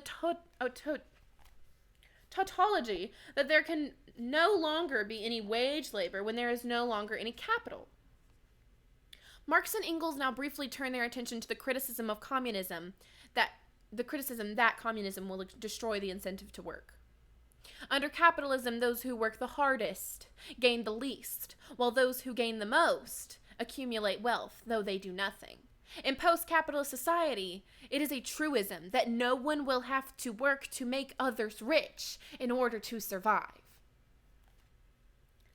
All objections urged against the communistic mode of producing and appropriating material products have, in the same way, been urged against the communistic mode of producing and appropriating intellectual products. Just as to the bourgeois, the disappearance of class property is the disappearance of production itself. So the disappearance of class culture is to him identical with the disappearance of all culture. That culture, the loss of which he laments, is for the enormous majority a mere training to act as a machine. But don't wrangle us so long as you apply to our intended abolition of bourgeois property the standard of your bourgeois notions of freedom, culture, law, etc. Your very ideas are the outgrowth of the conditions of your bourgeois production and bourgeois property, just as your jurisprudence is but the will of your class made into law for all, a will whose essential character and direction are determined by the economical conditions of existence of your class. Marx and Engels set out a key aspect of their materialist approach to history and society. As Marx puts it elsewhere, the mode of production of material life conditions the general process of social, political, and intellectual life. It is not the consciousness of men that determines their existence, but their social existence that determines their consciousness. But Marx and Engels do not claim that bourgeois ideas lack any independent content or have no internal logic of their own. The selfish misconception that induces you to transform into eternal laws of nature and of reason, the social forms springing from your present mode of production and form of property, historical relations that rise and disappear in the progress of production, the misconception you share with every ruling class that has preceded you. What you see clearly in the case of ancient property, what you admit in the case of feudal property, you are, of course, forbidden to admit in the case of your own bourgeois form of property. Abolition of the family. Even the most radical flare up at this infamous proposal of the communists. Like all earlier ruling classes, the bourgeoisie imagines that existing social relations are natural, rational, and permanent. It is obvious now that those earlier ruling classes were mistaken. Their societies merely corresponded to a particular stage in development of production. But the bourgeoisie is unable to recognize this in its own case. Portraying the existing order as natural is an important part of ruling class ideology, aimed at convincing others that there is no alternative. Ooh. Oh my gosh. I am trying so hard to sit up like a proper piranha plant. On what foundation is the present family, the bourgeois family, based? On capital, on private gain. In its completely developed form, this family exists only among the bourgeoisie. But this state of things finds its complement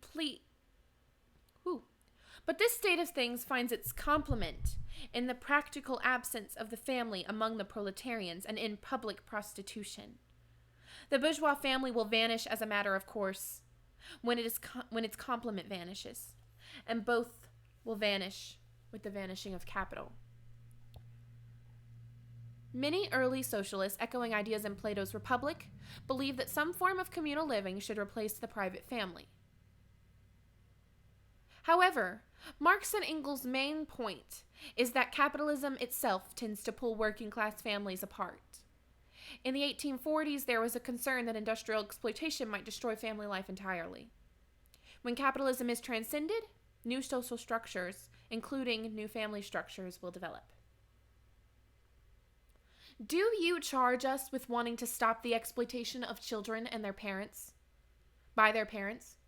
To this crime, we plead guilty. But you will say we destroy the most hallowed of relations when we replace home education by social. And your education, is that not also social and determined by the social conditions under which you educate, by the intervention, direct or indirect, of society, by means of schools, etc.? The communists have not invented the intervention of society in education. They do but seek to alter the character of that intervention and to rescue education from the influence of the ruling class. The bourgeois claptrap about the family and education, about the hallowed correlation of parent and child, becomes all the more disgusting, the more, by the action of modern industry, all family ties among the proletarians are torn asunder and their children transformed into simple articles of commerce and instruments of labor.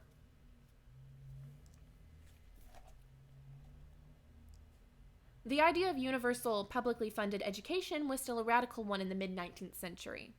All education reflects broader social influences. What is distinctive about the communist approach is that it aims to end the unacknowledged dominance of ruling class ideas in education.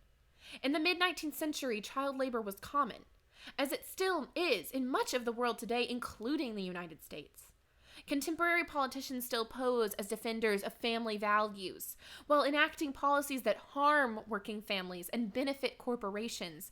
Legislation to make it more difficult to declare bankruptcy is one striking recent example. But you communists would introduce community of women, screams the whole bourgeoisie in chorus. The bourgeoisie sees in his wife a mere instrument of production. He hears that the instruments of production are to be exploited in common, and, naturally, can come to no other conclusion than that the lot of being common to all will likewise fall to the women. The idea of holding women in common goes back to Plato's Republic, but was not advocated by Marx and Engels. Because women have been treated as the property of men under capitalism and earlier class societies, the bourgeoisie wrongly assumes that women will become common property in a communist society. He has not even a suspicion that the real point aimed at is to do away with the status of women as mere instruments of production. For the rest, nothing is more ridiculous than the virtuous indignation of our bourgeois at community of women, which they pretend is to be openly and officially established by the communists. The communists have no need to introduce community of women. It has existed almost from time immemorial.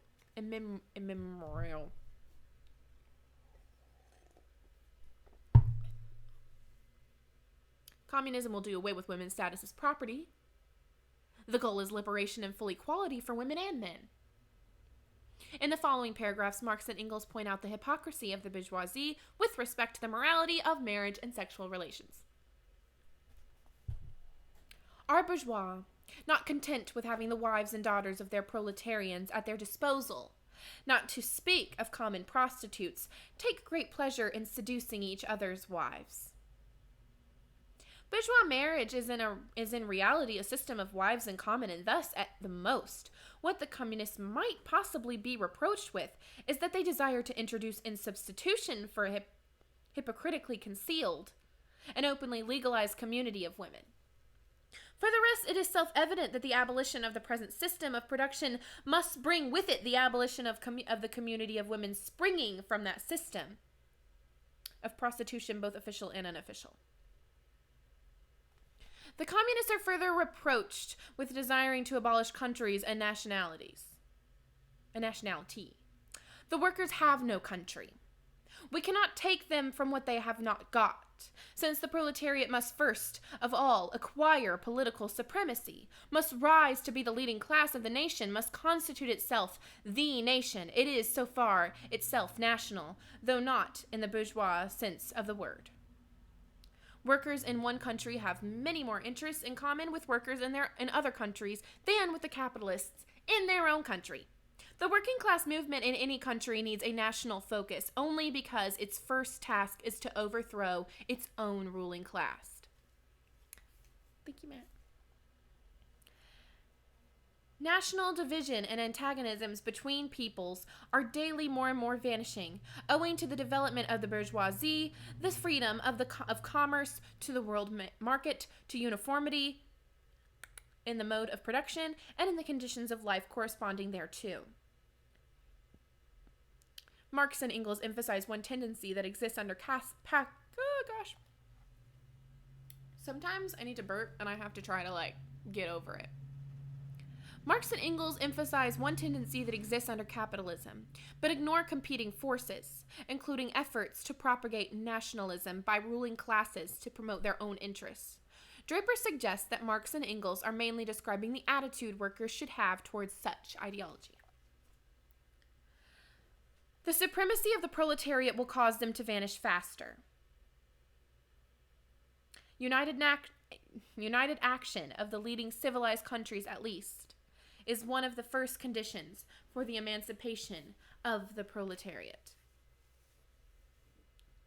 A successful workers' revolution will need to be international in scope and eliminate national rivalries between workers. Socialism cannot survive for long in a single isolated country surrounded by hostile capitalist forces. In proportion as the exploitation of one individual by another is put an end to, the exploitation of one nation by another will also be put an end to.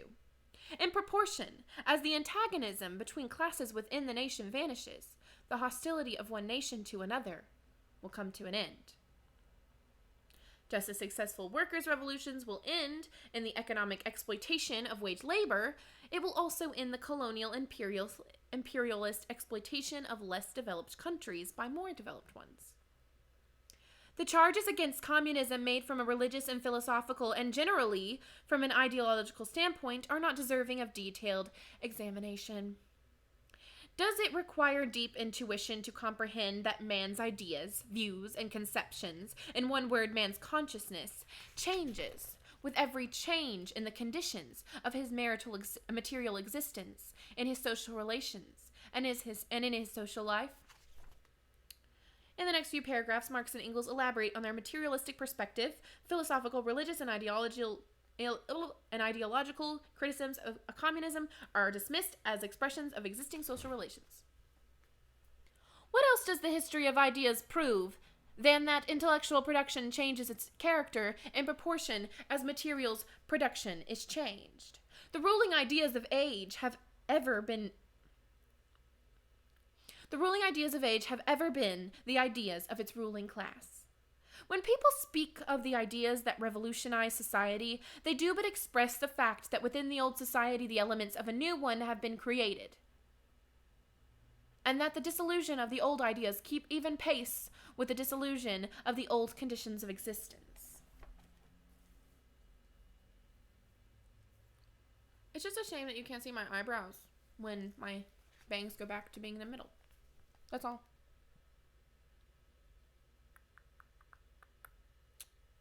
Marx and Engels are arguing that ideas are not the primary motor of social change. Ideas certainly play a crucial role in historical change, but ideas that have a significant social impact are themselves expressions of changes in underlying material conditions. When the ancient world was in its last throes, the ancient religions were overcome by Christianity. When Christian ideas succumbed in the 18th century to rationalist ideas, feudal society fought its death battle with the then revolutionary bourgeoisie. The ideas of religious liberty and freedom of conscience merely gave expression to the sway of free competition within the domain of knowledge. Undoubtedly, it will be said, religious, moral, philosophical, and juridical ideas have been modified in the course of historical development. But religion, morality, philosophy, political science, and law constantly survived this change. There are, besides eternal truths such as freedom, justice, etc., that are common to all states of society. But communism abolishes eternal truths. It abolishes all religion and all morality instead of constituting them on a new basis. It therefore acts in contradiction to all past historical experience. Christianity became the official religion of the Roman Empire in the 4th century AD. Little more than 100 years before the collapse of Rome. The development of capitalism gave rise to the Reformation, the Protestant split from the Catholic Church in the 16th century, the scientific revolution in the 17th century, and the Enlightenment in the 18th century. Thus, many traditional Christian ideas, but not the religion itself, have succumbed. The claim that communism will abolish morality is one that Engels explicitly rejected. As he later put it, there has, on the whole, been progress in morality, but a really human morality becomes possible only at a stage of society that has not only overcome class antagonisms, but has even forgotten them in practical life. What does this accusation reduce itself to? The history of all past society has considered in the development of class antagonisms that assumed different forms at different epochs. But whatever form they may have taken, one fact is common to all past ages. the exploitation of one part of society by the other. No wonder, then, that the social consciousness of past ages, despite all the multiplicity and variety it displays, moves within certain common forms or general ideas, which cannot completely vanish except with the total disappearance of class antagonisms. I'm trying really hard to not die.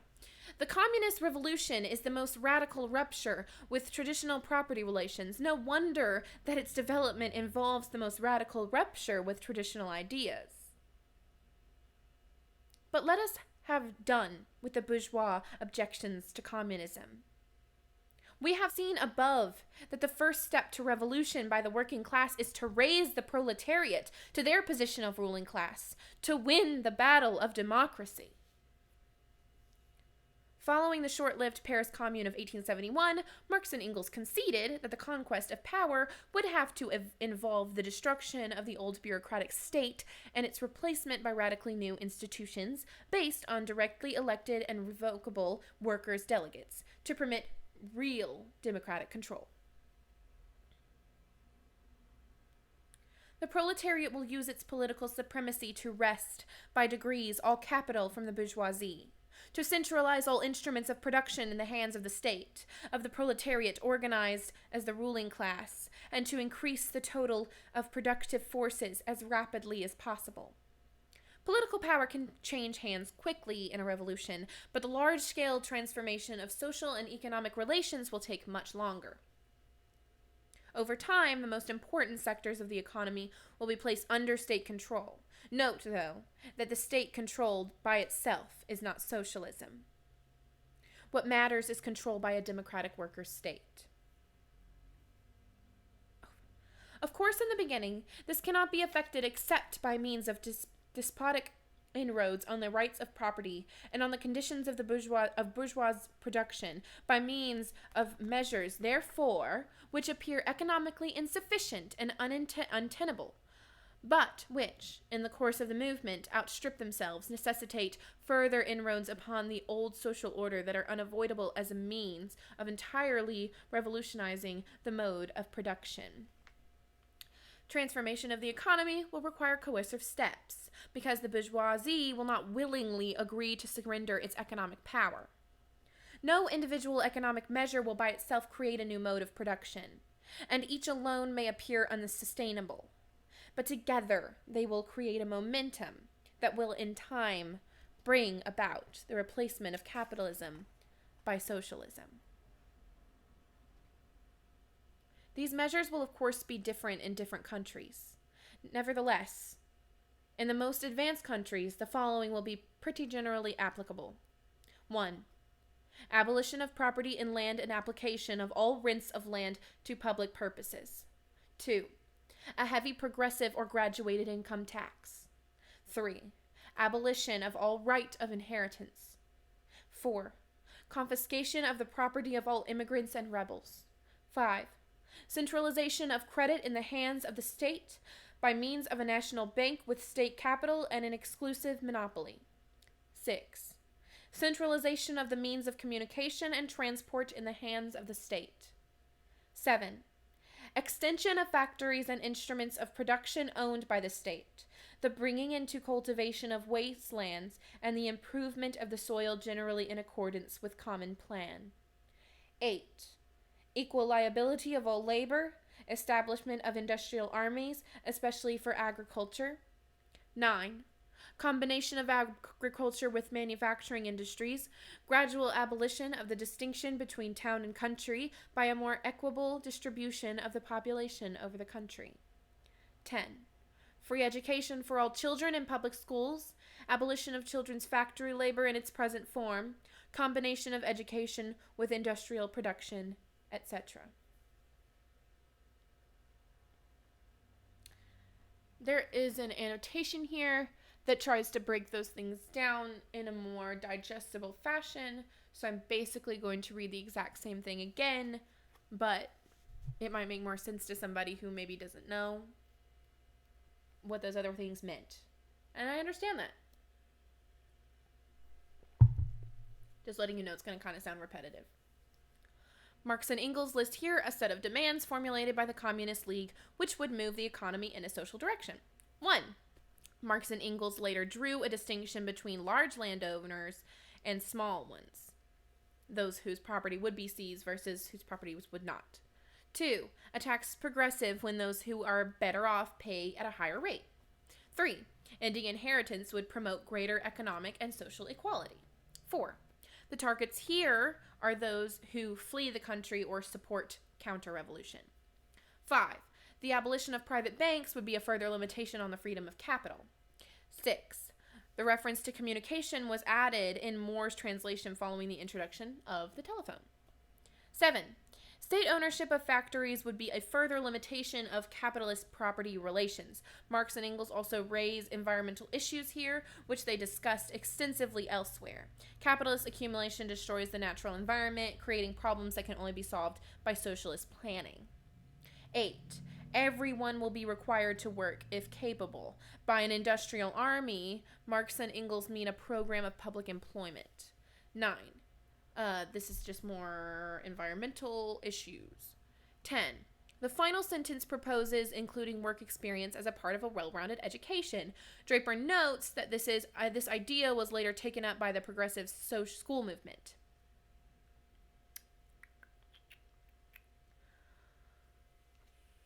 When in the course of development, the class distinctions have disappeared, and all production has been concentrated in the hands of a vast association of the whole nation, the public power will lose its political character. Political power properly so called is merely the organized power of one class for oppressing another. When the proletariat during its contest with the bourgeoisie is compelled, by the force of circumstances, to organize itself as a class, when by means of a revolution it makes itself the ruling class and as such sweeps away by force the old conditions of production, then it will along with these conditions have swept away the conditions for the existence of class antagonisms and of classes generally, and will thereby have abolished its own supremacy as a class. In place of the old bourgeois society with its classes and class antagonisms, we shall have an association in which the free development of each is the condition for the free development of all. For Marx and Engels, the state is always an instrument for imposing the rule of one class on the rest of society, and politics is an expression of this class domination. When the working class seizes state power, it will itself become the new ruling class, a role it must take to prevent the bourgeois from returning to power. However, a workers' revolution will at the same time create the conditions for the abolition of exploitation and thus end of class distinctions themselves. When this point is reached, there will be no more social classes, no more state in the sense of a set of institutions that enforce the rule of one class, and no more politics in the sense of a struggle between different classes. The members of such a society would be able to settle their differences through genuine democratic discussion, debate, and decision-making. Marx and Engels place individual freedom at the center of their vision of post-capitalist society. That was part 2, friends. And before I continue, I am going to go through the comments again and just thank people who said things. So Thomas Ray, thank you for your love it. Acknowledged. Matt, thank you for fist pumping as needed. We need that. That is good.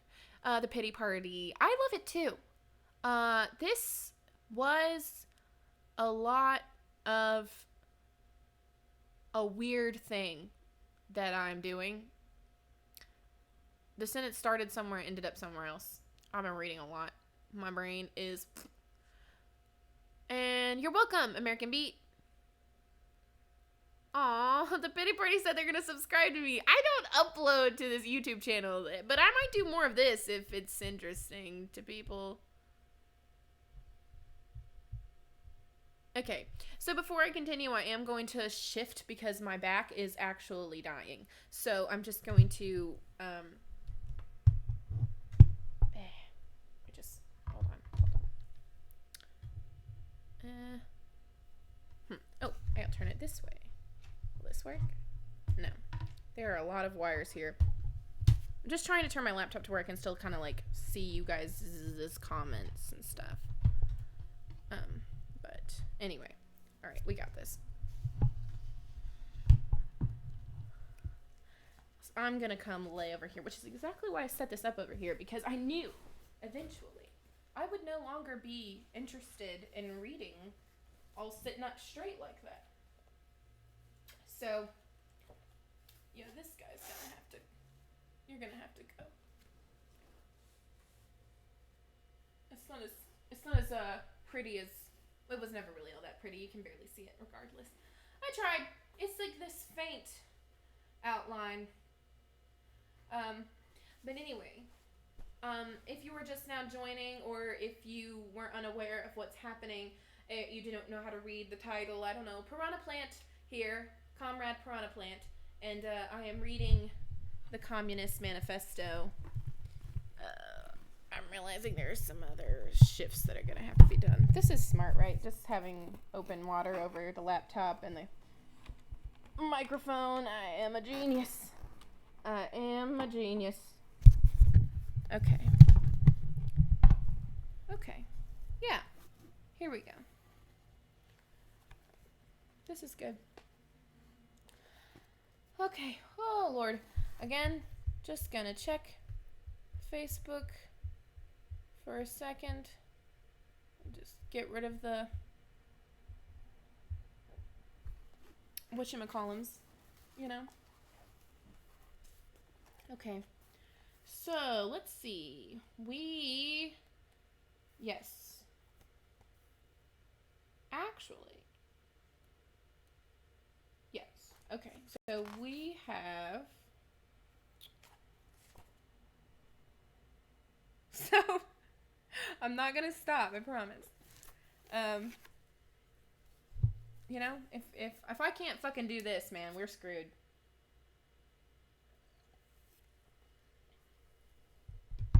Okay. Oh, man. Sorry, my back hurts. But anyway, we've got section 3 coming up next.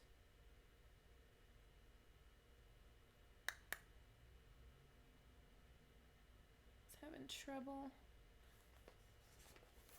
Streamers will experience buffering. You wouldn't dare. Okay. So you might experience buffering, and I'm sorry.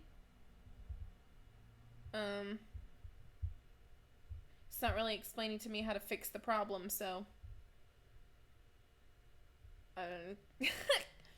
So we've been going for a little over 2 hours now. So, okay, okay. I think so section 4 in particular is shorter. I think. Yeah. Section 4 in particular is shorter. So this is the last, like, longer section. Okay. Well, just explain to me what needs me to do. Okay.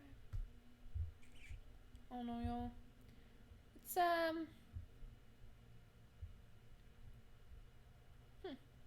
interesting.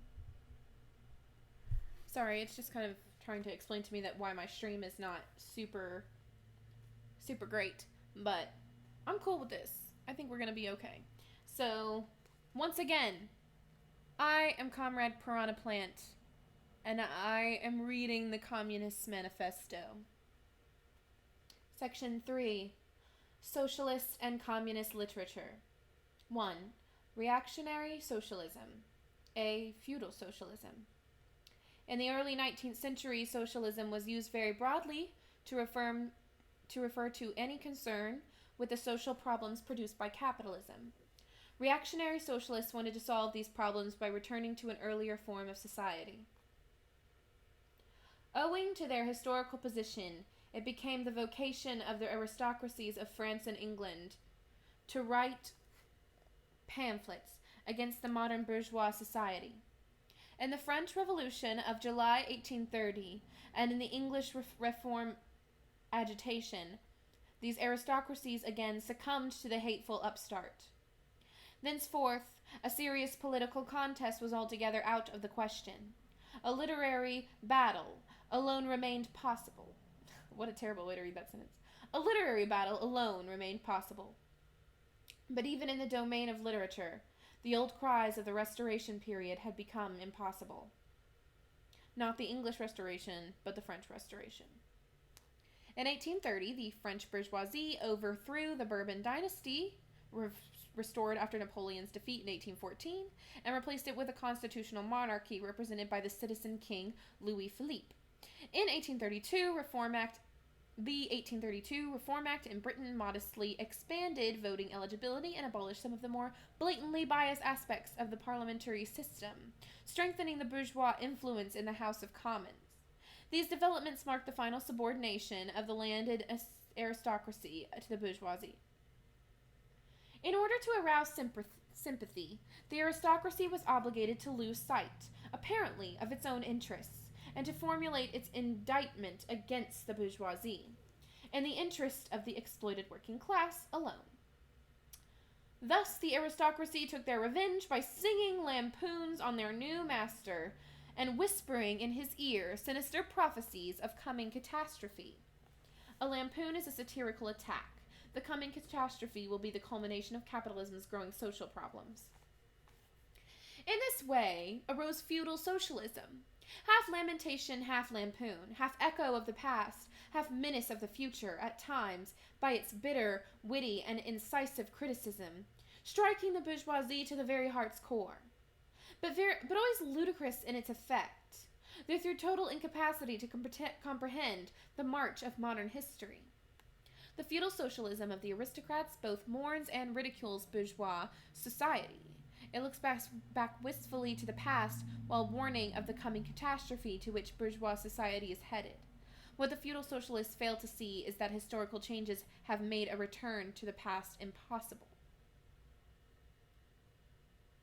The aristocracy, in order to rally the people to them, waved the proletarian alms bag in front of them for a banner. But the people, so often as it joined them, saw on their hindquarters the old feudal coats of arms, and deserted with loud and irreverent laughter. An alms bag is used to collect charitable donations for the poor. Marx and Engels' point is that the aristocracy professed concern for the working class poverty in an unsuccessful attempt to win support from the proletariat. One section of the French Legitimists and Young England exhibited this spectacle. In pointing out that their mode of exploitation was different to that of the bourgeoisie, the feudalists forget that they exploited under circumstances and conditions that were quite different and that are now antiquated. In showing that under their rule the modern proletariat never existed, they forget that the modern bourgeoisie is the necessary offspring of their own form of society. The Legitimists were right-wing opponents of Louis Philippe. Young England was a faction of the British Tory party that looked back to pre-capitalist society as a time of social harmony and played a role in the passage of the 10 Hours Bill, which we discussed earlier, that made a 10-hour maximum workday for women and children. For Marx and Engels, blah, blah, blah. Okay, sorry. Feudalists are those who defend feudal values and ideas. That is the point that annotation is wanting to make. For the rest, so little do they conceal the reactionary character of their criticism that their chief accusation against the bourgeoisie amounts to this, that under the bourgeois regime, a class is being developed that is destined to uproot and branch the old order of society. What they upbraid the bourgeoisie with is not so much that it creates a proletariat, as that it creates a revolutionary proletariat. Marx and Engels are suggesting that the emergence of a revolutionary proletariat is part of the coming catastrophe that feudalists warn against. What concerns the feudalists is not so much the exploitation of the proletariat, but that this exploitation may provoke revolution. By the way, I forgot to thank Rebecca earlier. Thank you, Rebecca, for tuning in, and I love you too. In political practice, therefore, they join in all coercive measures against the working class, and in ordinary life, despite their highfalutin phrases, They stoop to pick up the golden apples dropped from the tree of industry, and to barter fidelity, love, and honor for traffic in wool, beetroot sugar, and potato spirits. This applies chiefly to Germany, just so we know. Regardless of their pretentious statements criticizing bourgeois society, the feudalists abandon their principles and take every opportunity to reap the economic rewards of the new system. Nothing is easier than to give Christian asceticism.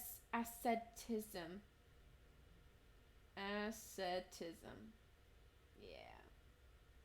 Nothing is easier than to give Christian asceticism to socialist tinge. Has not Christianity declaimed against private property, against marriage, against the state?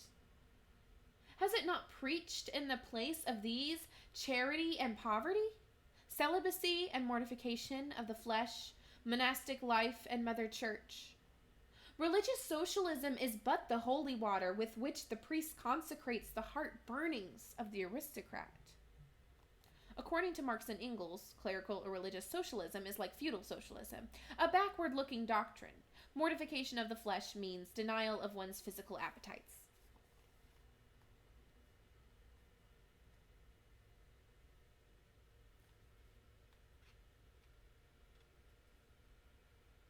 Oh, I figured it out. I couldn't figure out what asceticism means, but it makes sense in context now. Anyway, B. Petty bourgeois socialism. The feudal aristocracy was not the only class that was ruined by the bourgeoisie, not the only class whose conditions of existence pined and perished at the atmosphere of modern bourgeois society. The medieval industrially and commercially. These two classes still vegetate side by side with the rising bourgeoisie.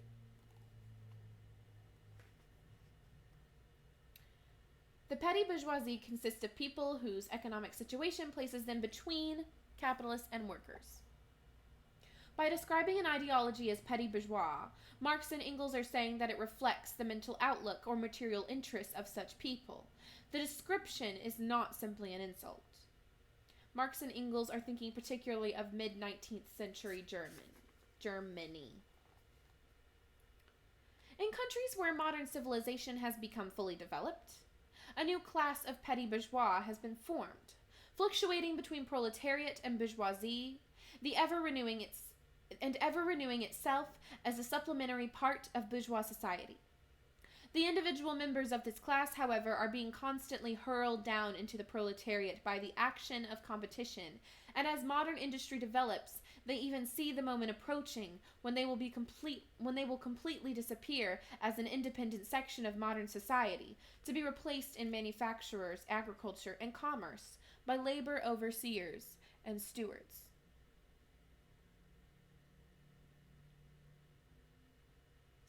As Marx and Engels are not claiming that the middle class as a whole will disappear, as we have stated multiple times, even though individual members of the petty bourgeoisie are forced to become wage workers, and even though the class as a whole may be significantly restructured. In fact, Marx and Engels here correctly foresee the emergence of a new middle class of managers balanced between capital and labor. I'm sorry for the buffering. I can't do really anything about it. I can turn my phone's Wi-Fi off, I guess.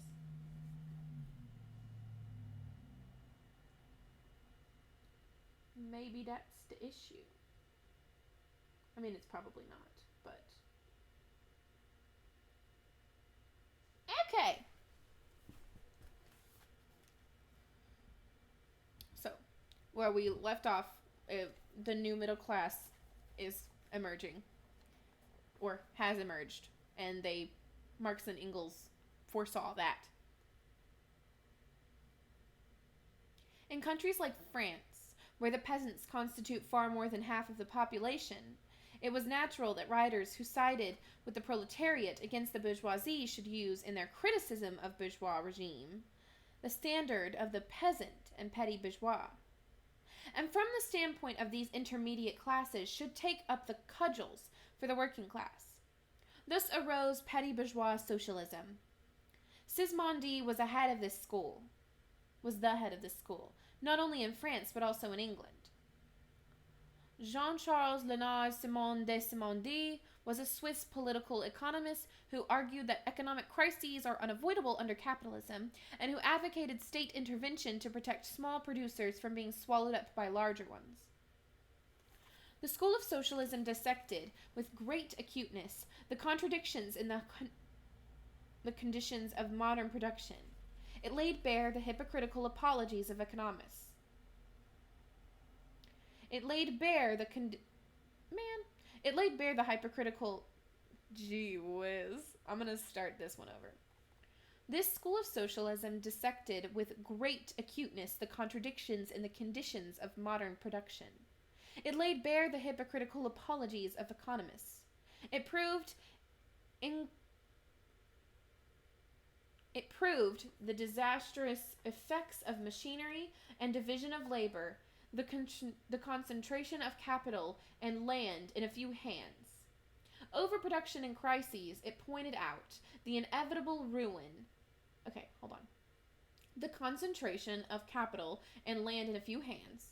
Overproduction and crises, it pointed out the inevitable ruin of small burghers and peasants, the misery of the proletariat, the anarchy in production, the crying inequalities in the distribution of wealth, the industrial war of extermination between nations, the disillusion of old moral bonds, of old family relations, of the old nationalities. Here is one example of this kind of criticism of capitalism from Sismondi. Exertion today is separated from its recompense. It is not the same man that first works and then reposes, but it is because the one works that the other rests. The indefinite multiplication of the productive powers of labor can then only have for result the increase of luxury and enjoyment of the idle rich.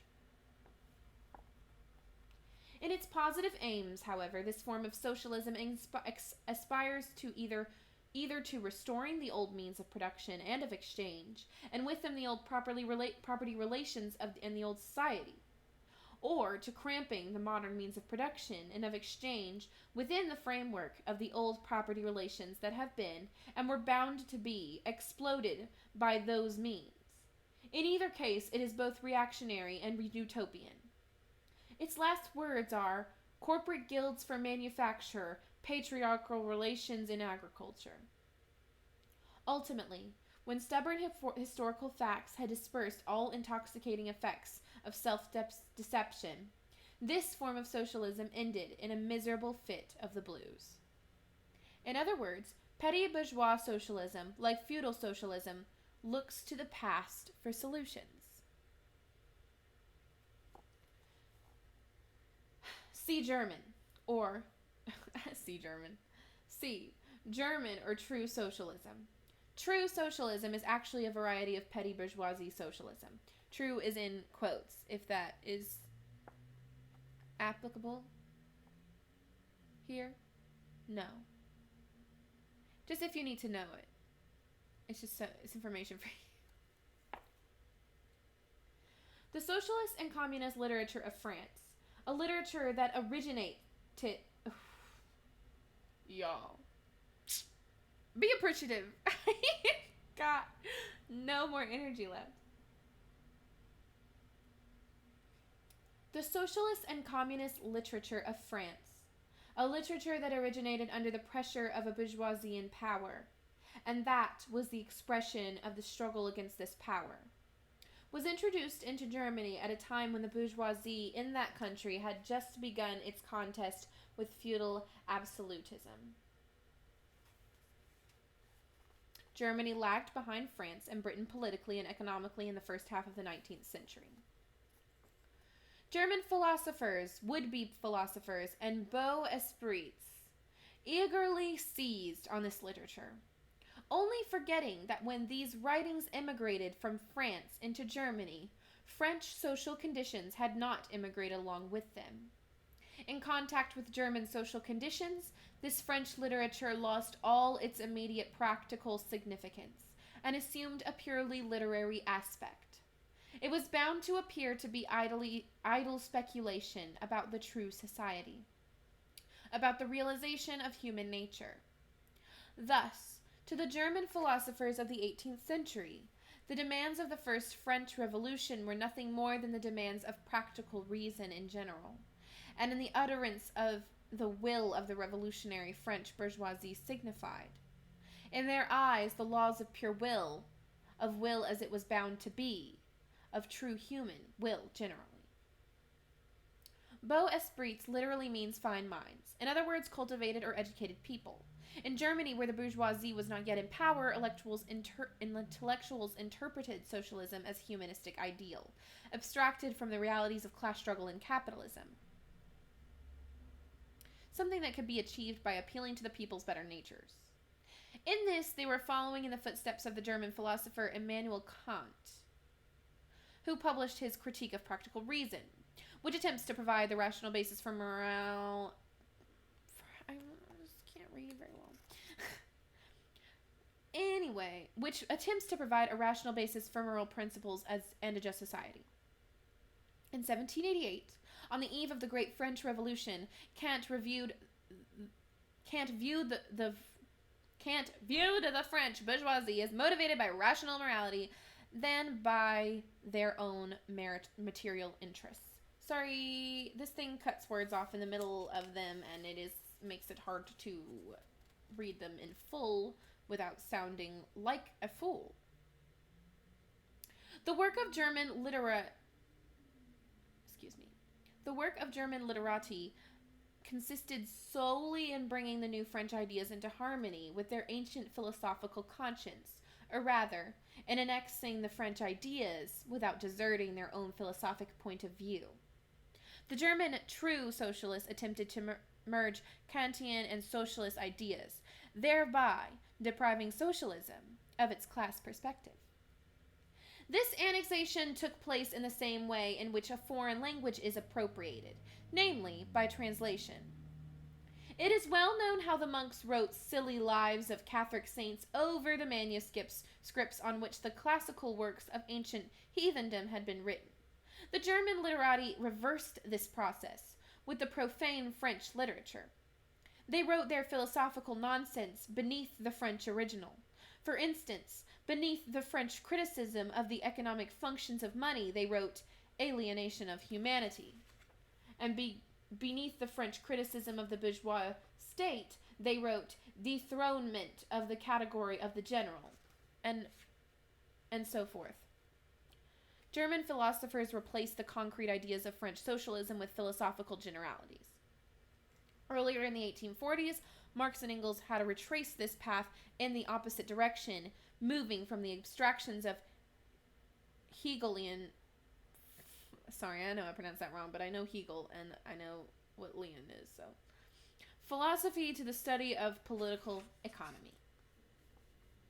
The introduction of these philosophical phrases at the back of the French historical criticisms, they dubbed philosophy of action, true socialism, German science of socialism, philosophical foundation of socialism, and so on. The French socialist and communist literature was thus completely emasculated. And, since it ceased in the hands of the German to express the struggle of one class with the other, he felt conscious of having overcome French one-sidedness, and of representing not the interests of the proletariat, but the interests of human nature, of man in general, who belongs to no class, has no reality, who exists only in the misty realm of philosophical fantasy. The German true socialists replaced a class perspective with an appeal to humanity in general. However, humanity in general does not exist in the real world, where everyone is a member of one class or another. The German socialism, which took its schoolboy task so seriously and solemnly, and extolled its poor stock in trade in such mountebank fashion, meanwhile gradually lost its pedantic innocence. The fight of the German, and especially of the Prussian bourgeoisie against feudal aristocracy and absolute monarchy, in other words, the liberal movement became more earnest.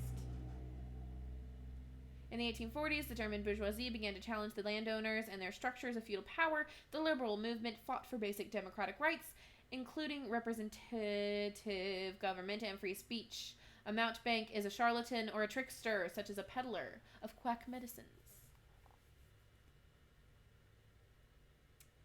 By this, the long-wished-for opportunity was, of course,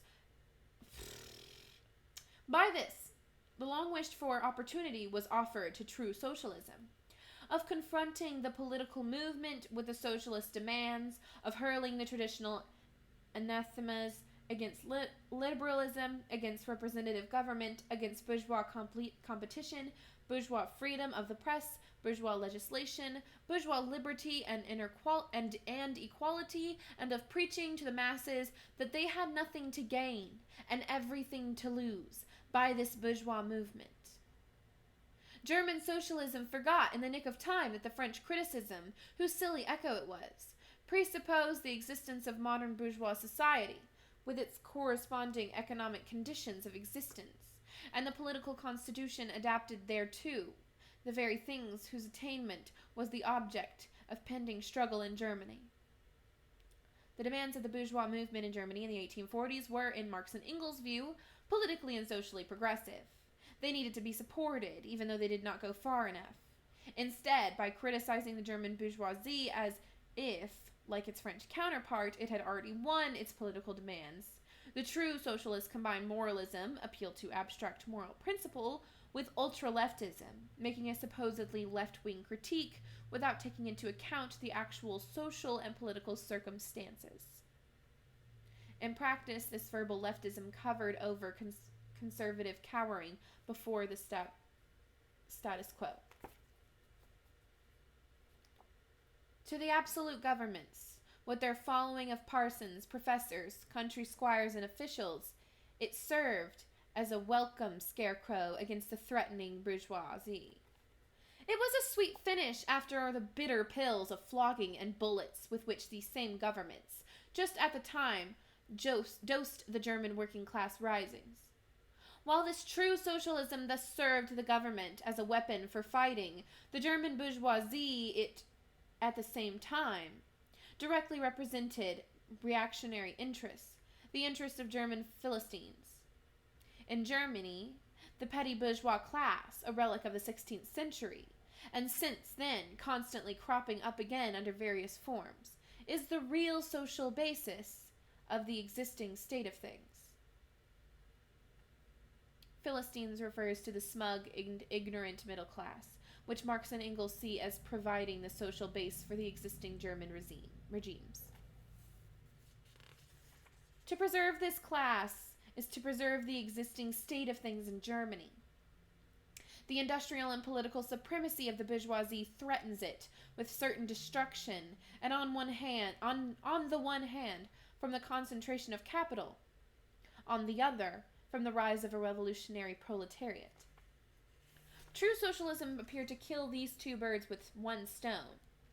It spread like an epidemic. Since true socialism appealed to humanity in general and lacked class perspective, it could criticize both the bourgeoisie and proletariat for advancing their own particular interests. In this way, its advocates advance their own concealed middle-class interests.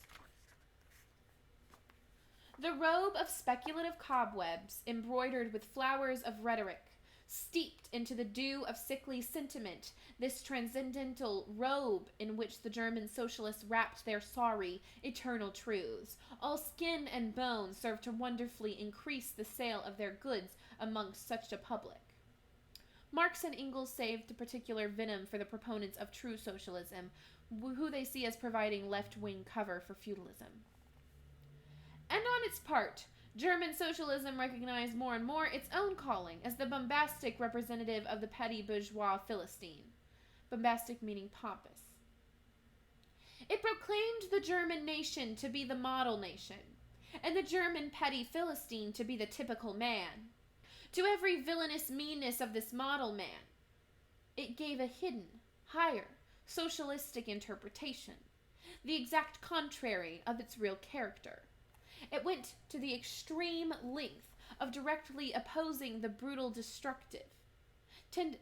destructive tendency of communism, and of proclaiming its supreme and impartial contempt of all class struggles.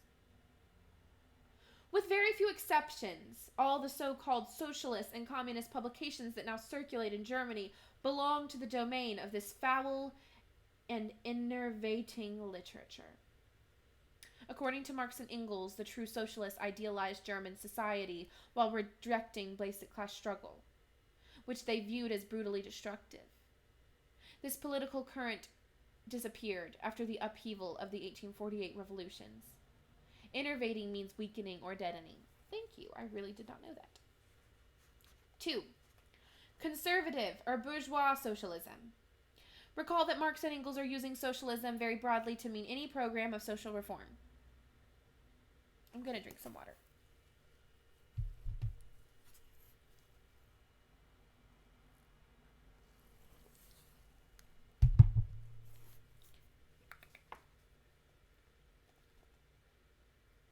Part of the bourgeoisie is desirous of redressing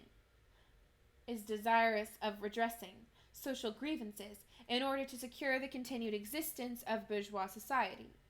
A section of the ruling class always believes that ameliorating some of the problems of the working class will make revolution less likely. To this section belongs economists, philanthropists, humanitarians, improvers of the condition of the working class, organizers of charity, members of societies for the prevention of cruelty to animals, temperance fanatics, hole and corner reformers of every imaginable kind.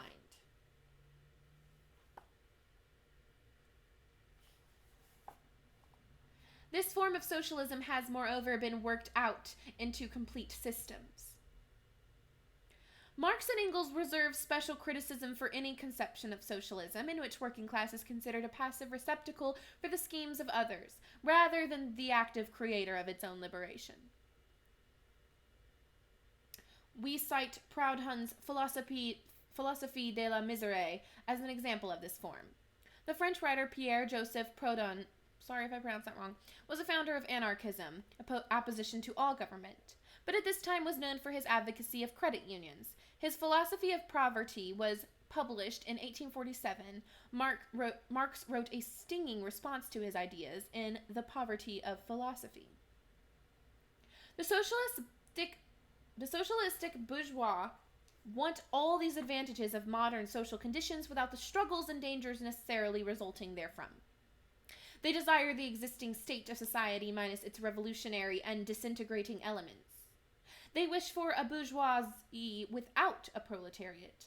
The bourgeoisie naturally conceives the world in which it is supreme to be the best. And the bourgeois socialism develops this comfortable conception into various more or less complete systems. In requiring the proletariat to carry out such a system, and thereby to march straight away into the social New Jerusalem, it but requires in reality that the proletariat should remain within the bounds of existing society, but should cast away all its hateful ideas concerning the bourgeoisie. New Jerusalem is the heaven on earth promised in the New Testament's book of Revelation. A second and more practical, but less systematic form of this socialism sought to depreciate every revolutionary movement in the eyes of the working class by showing that no mere political reform, but only a change in the material conditions of existence in economical relations could be of any advantage to them.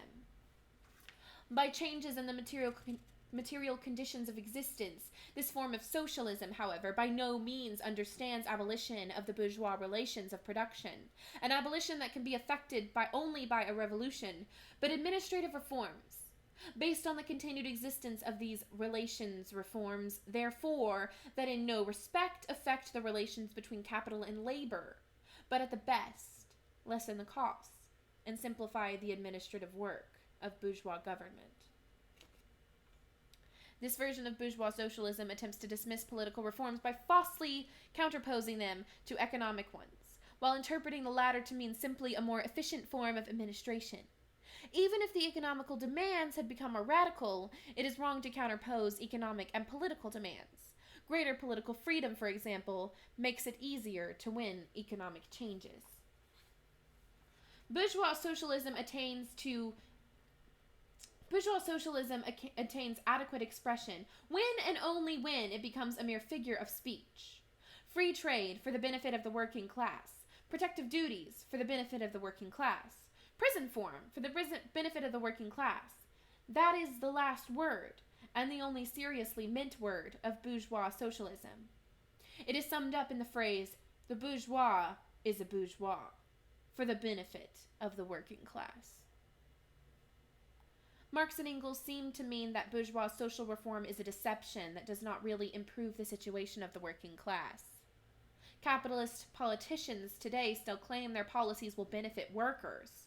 19th century prison reform was supposed to be humane, but according to Charles Dickens, it resulted in psychological torture worse than the physical punishment it replaced. 3. Critical utopian socialism and communism. By utopian, Marx and Engels mean speculations about post-capitalist society, not based on an analysis of the social forces capable of bringing change. The utopians nevertheless produced powerful critique of capitalism. We do not here refer to that literature which, in every great modern revolution, has always given voice to the demands of the proletariat, but such as the writings of Babeuf and others.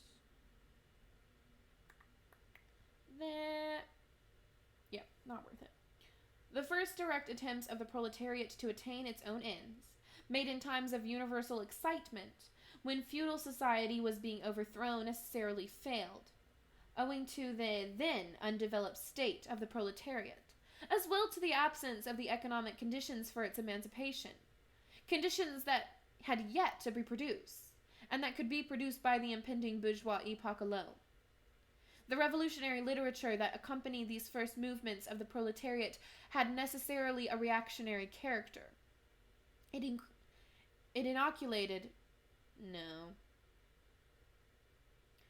inculcated universal asceticism these words are big. And social leveling in its crudest forms. Marx and Engels may be referring to the diggers, ranters, and other early communist and radical movements during the period of the English Revolution in the mid-17th century. These movements were reactionary only in the sense that their egalitarianism were based on the idea of returning to a simpler form of life. The socialist and communist systems, properly so called, those Saint Simon, Fourier, Owen, and others, spring into existence in the early undeveloped period described above, of the struggle between proletariat and bourgeoisie. The founders of these systems see, indeed, the class antagonisms, as well as the actions of the decomposing elements in the prevailing form of society. But the proletariat, as yet in its infancy, offers to them the spectacle of a class without any historical initiative or any independent political movement. The early socialists mentioned in the previous paragraphs understood class divisions, but saw workers as the passive victims of exploitation, not as a class capable of actively fighting for its own liberation. Since the development of class antagonism keeps pace with the development of industry, the economic situation as they find it does not yet offer to them the material conditions for the emancipation of the proletariat. They therefore search after a new social science, after new social laws that are to create these conditions. Workers are capable of overthrowing capitalism only when economic developments have welded them together as a class. Because these conditions have not yet come about, the utopians attempted to end exploitation by finding new social laws.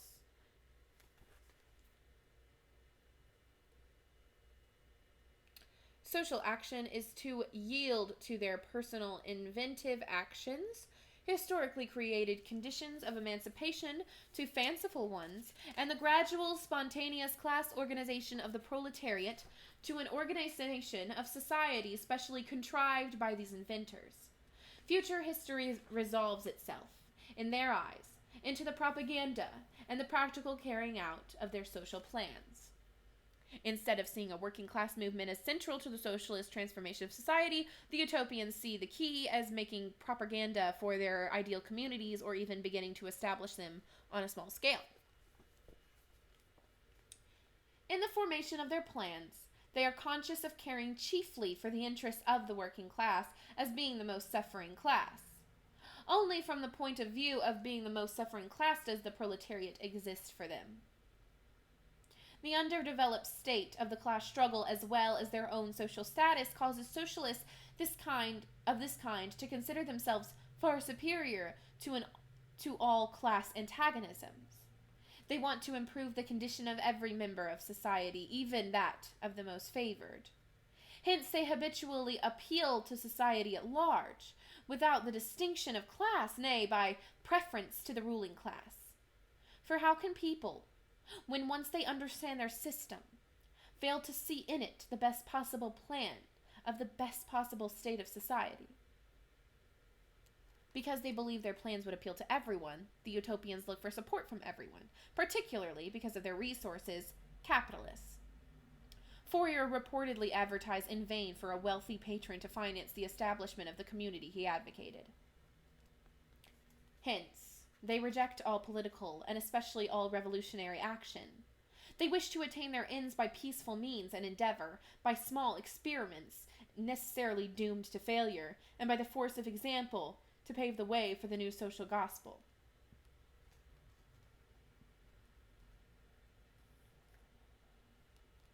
Such fanciful pictures of future society painted at a time when the proletariat is still in a very underdeveloped state and has but a fanciful conception of its own position, correspond with the first instinctive yearnings of that class for a general reconstruction of society.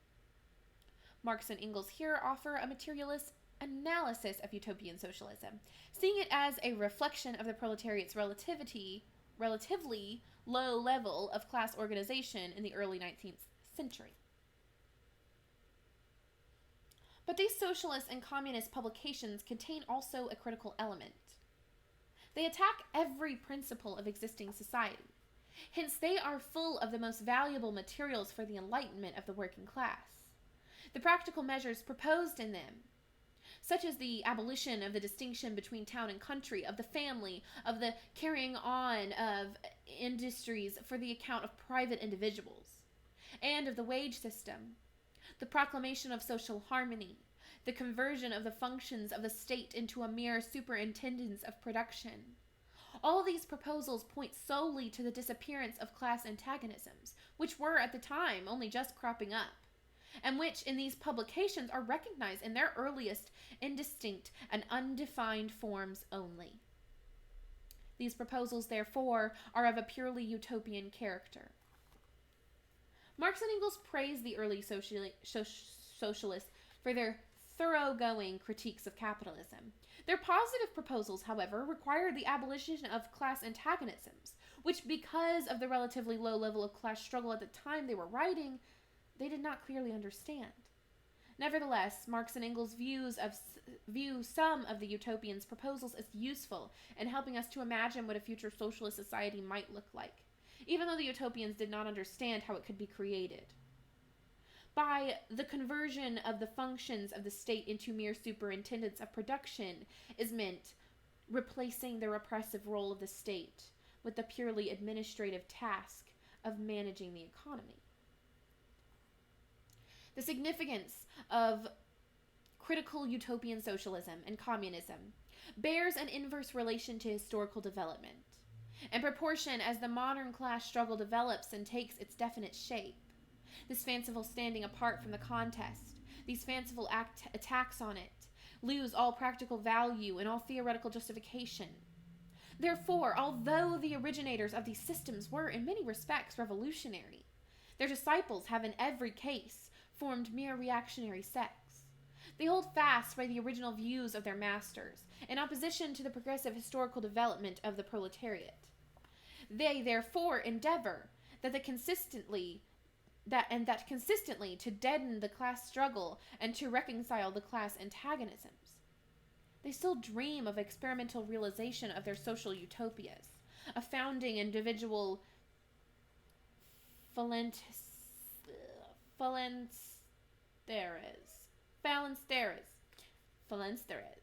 of establishing home colonies, of setting up the little Icaria, duodecimo edictions of the New Jerusalem, and to realize all these castles in the air, they are compelled to appeal to the feelings and purses of the bourgeois. By degrees, they sink into this category of the reactionary or conservative socialists depicted above, differing from these only by more systematic pedantry, and by their financial and superstitious belief in the miraculous effects of their social science. Let's break that down into something a little bit more palatable. As the level of class struggle develops, utopian ideas become less relevant. While the original utopian socialists were revolutionaries because of their trenchant criticisms of capitalism, their later followers were hostile to the organized working class and thus objectively reactionary. For example, Charles Nordhoff, in his sympathetic 1875 presentation, The Communistic Societies of the United States, rails against trade unions as particular, mischievous, and hateful, and denounces them for exposing society to lasting disorders and attacks upon property. Nordhoff hoped that the utopian communities could act as a safety valve for workers, and thereby convince them to escape wage labor, rather than organize on a class basis. The later utopians formed sects because they separated themselves from the working class movement on the basis of their own distinctive doctrines. They attempted to set up communities where their social ideals could be realized, but which soon failed. A duodecimo edition is a miniature or pocket-sized version. Got it. They therefore violently oppose all political action on the part of the working class. Such action, according to them, can only result from blind unbelief in the new gospel. The utopian The utopian sects were hostile to the struggle for political reforms, which they saw as opposed to concern with social issues. For Marx and Engels, the two cannot be separated. The Owenites in England and the Fourierists in France respectively opposed the Chartists and the Reformists. The Chartists, the world's first mass working class movement, fought for political reforms in Britain, including universal male suffrage and annual parliaments. The Reformists were the left wing of the French Republican movement. Not movement, just movement. Well, that was part 3, y'all. We are so close to being done. We've just got a few pages left of the Communist Manifesto. Thank you all for tuning in. I am Comrade Piranha Plant. We had no new comments during that time. I understand this is long, but useful information in these trying times. Okay? So, if you haven't considered it before, consider it now. Section 4. Position of the communists in relation to the various existing opposition parties. Section 2 has made clear the relations of the communists to the existing working class parties, such as the Chartists in England and the agrarian reformers in America. The communists fight for the attainment of the immediate aims, for the enforcement of the interests of the working class, but in the movement of the present, they also represent and take care of the future of that movement. In France, the communists ally themselves with the Social Democrats against the conservative and radical bourgeoisie, reserving, however, the right to take up critical position in regard to phrases and allusions traditionally handed down from the Great Revolution. The French Social Democrats were the same as the reformists mentioned prior. They are called democratic socialists in the broad sense, who supported the movement for political reforms. Marx and Engels rapidly became disillusioned with this current, which was swept to power in the 1848 revolution, and rapidly moved to the right. The Great Revolution means the French Revolution. In Switzerland, they support the radicals, without losing sight of the fact that this party consists of antagonistic elements, partly of democratic socialists in the French sense, partly of radical bourgeois. Like their French counterparts, the Swiss radicals moved to the right following the 1848 revolution. The main point, however, is that communists critically support all movements making demands that can strengthen working-class self-activity. The tactic of forming temporary alliances with other social forces for immediate aims, even though those forces may have other goals hostile to workers' interests, is a precursor of what was later called the United Front. Oh dear. Oh dear.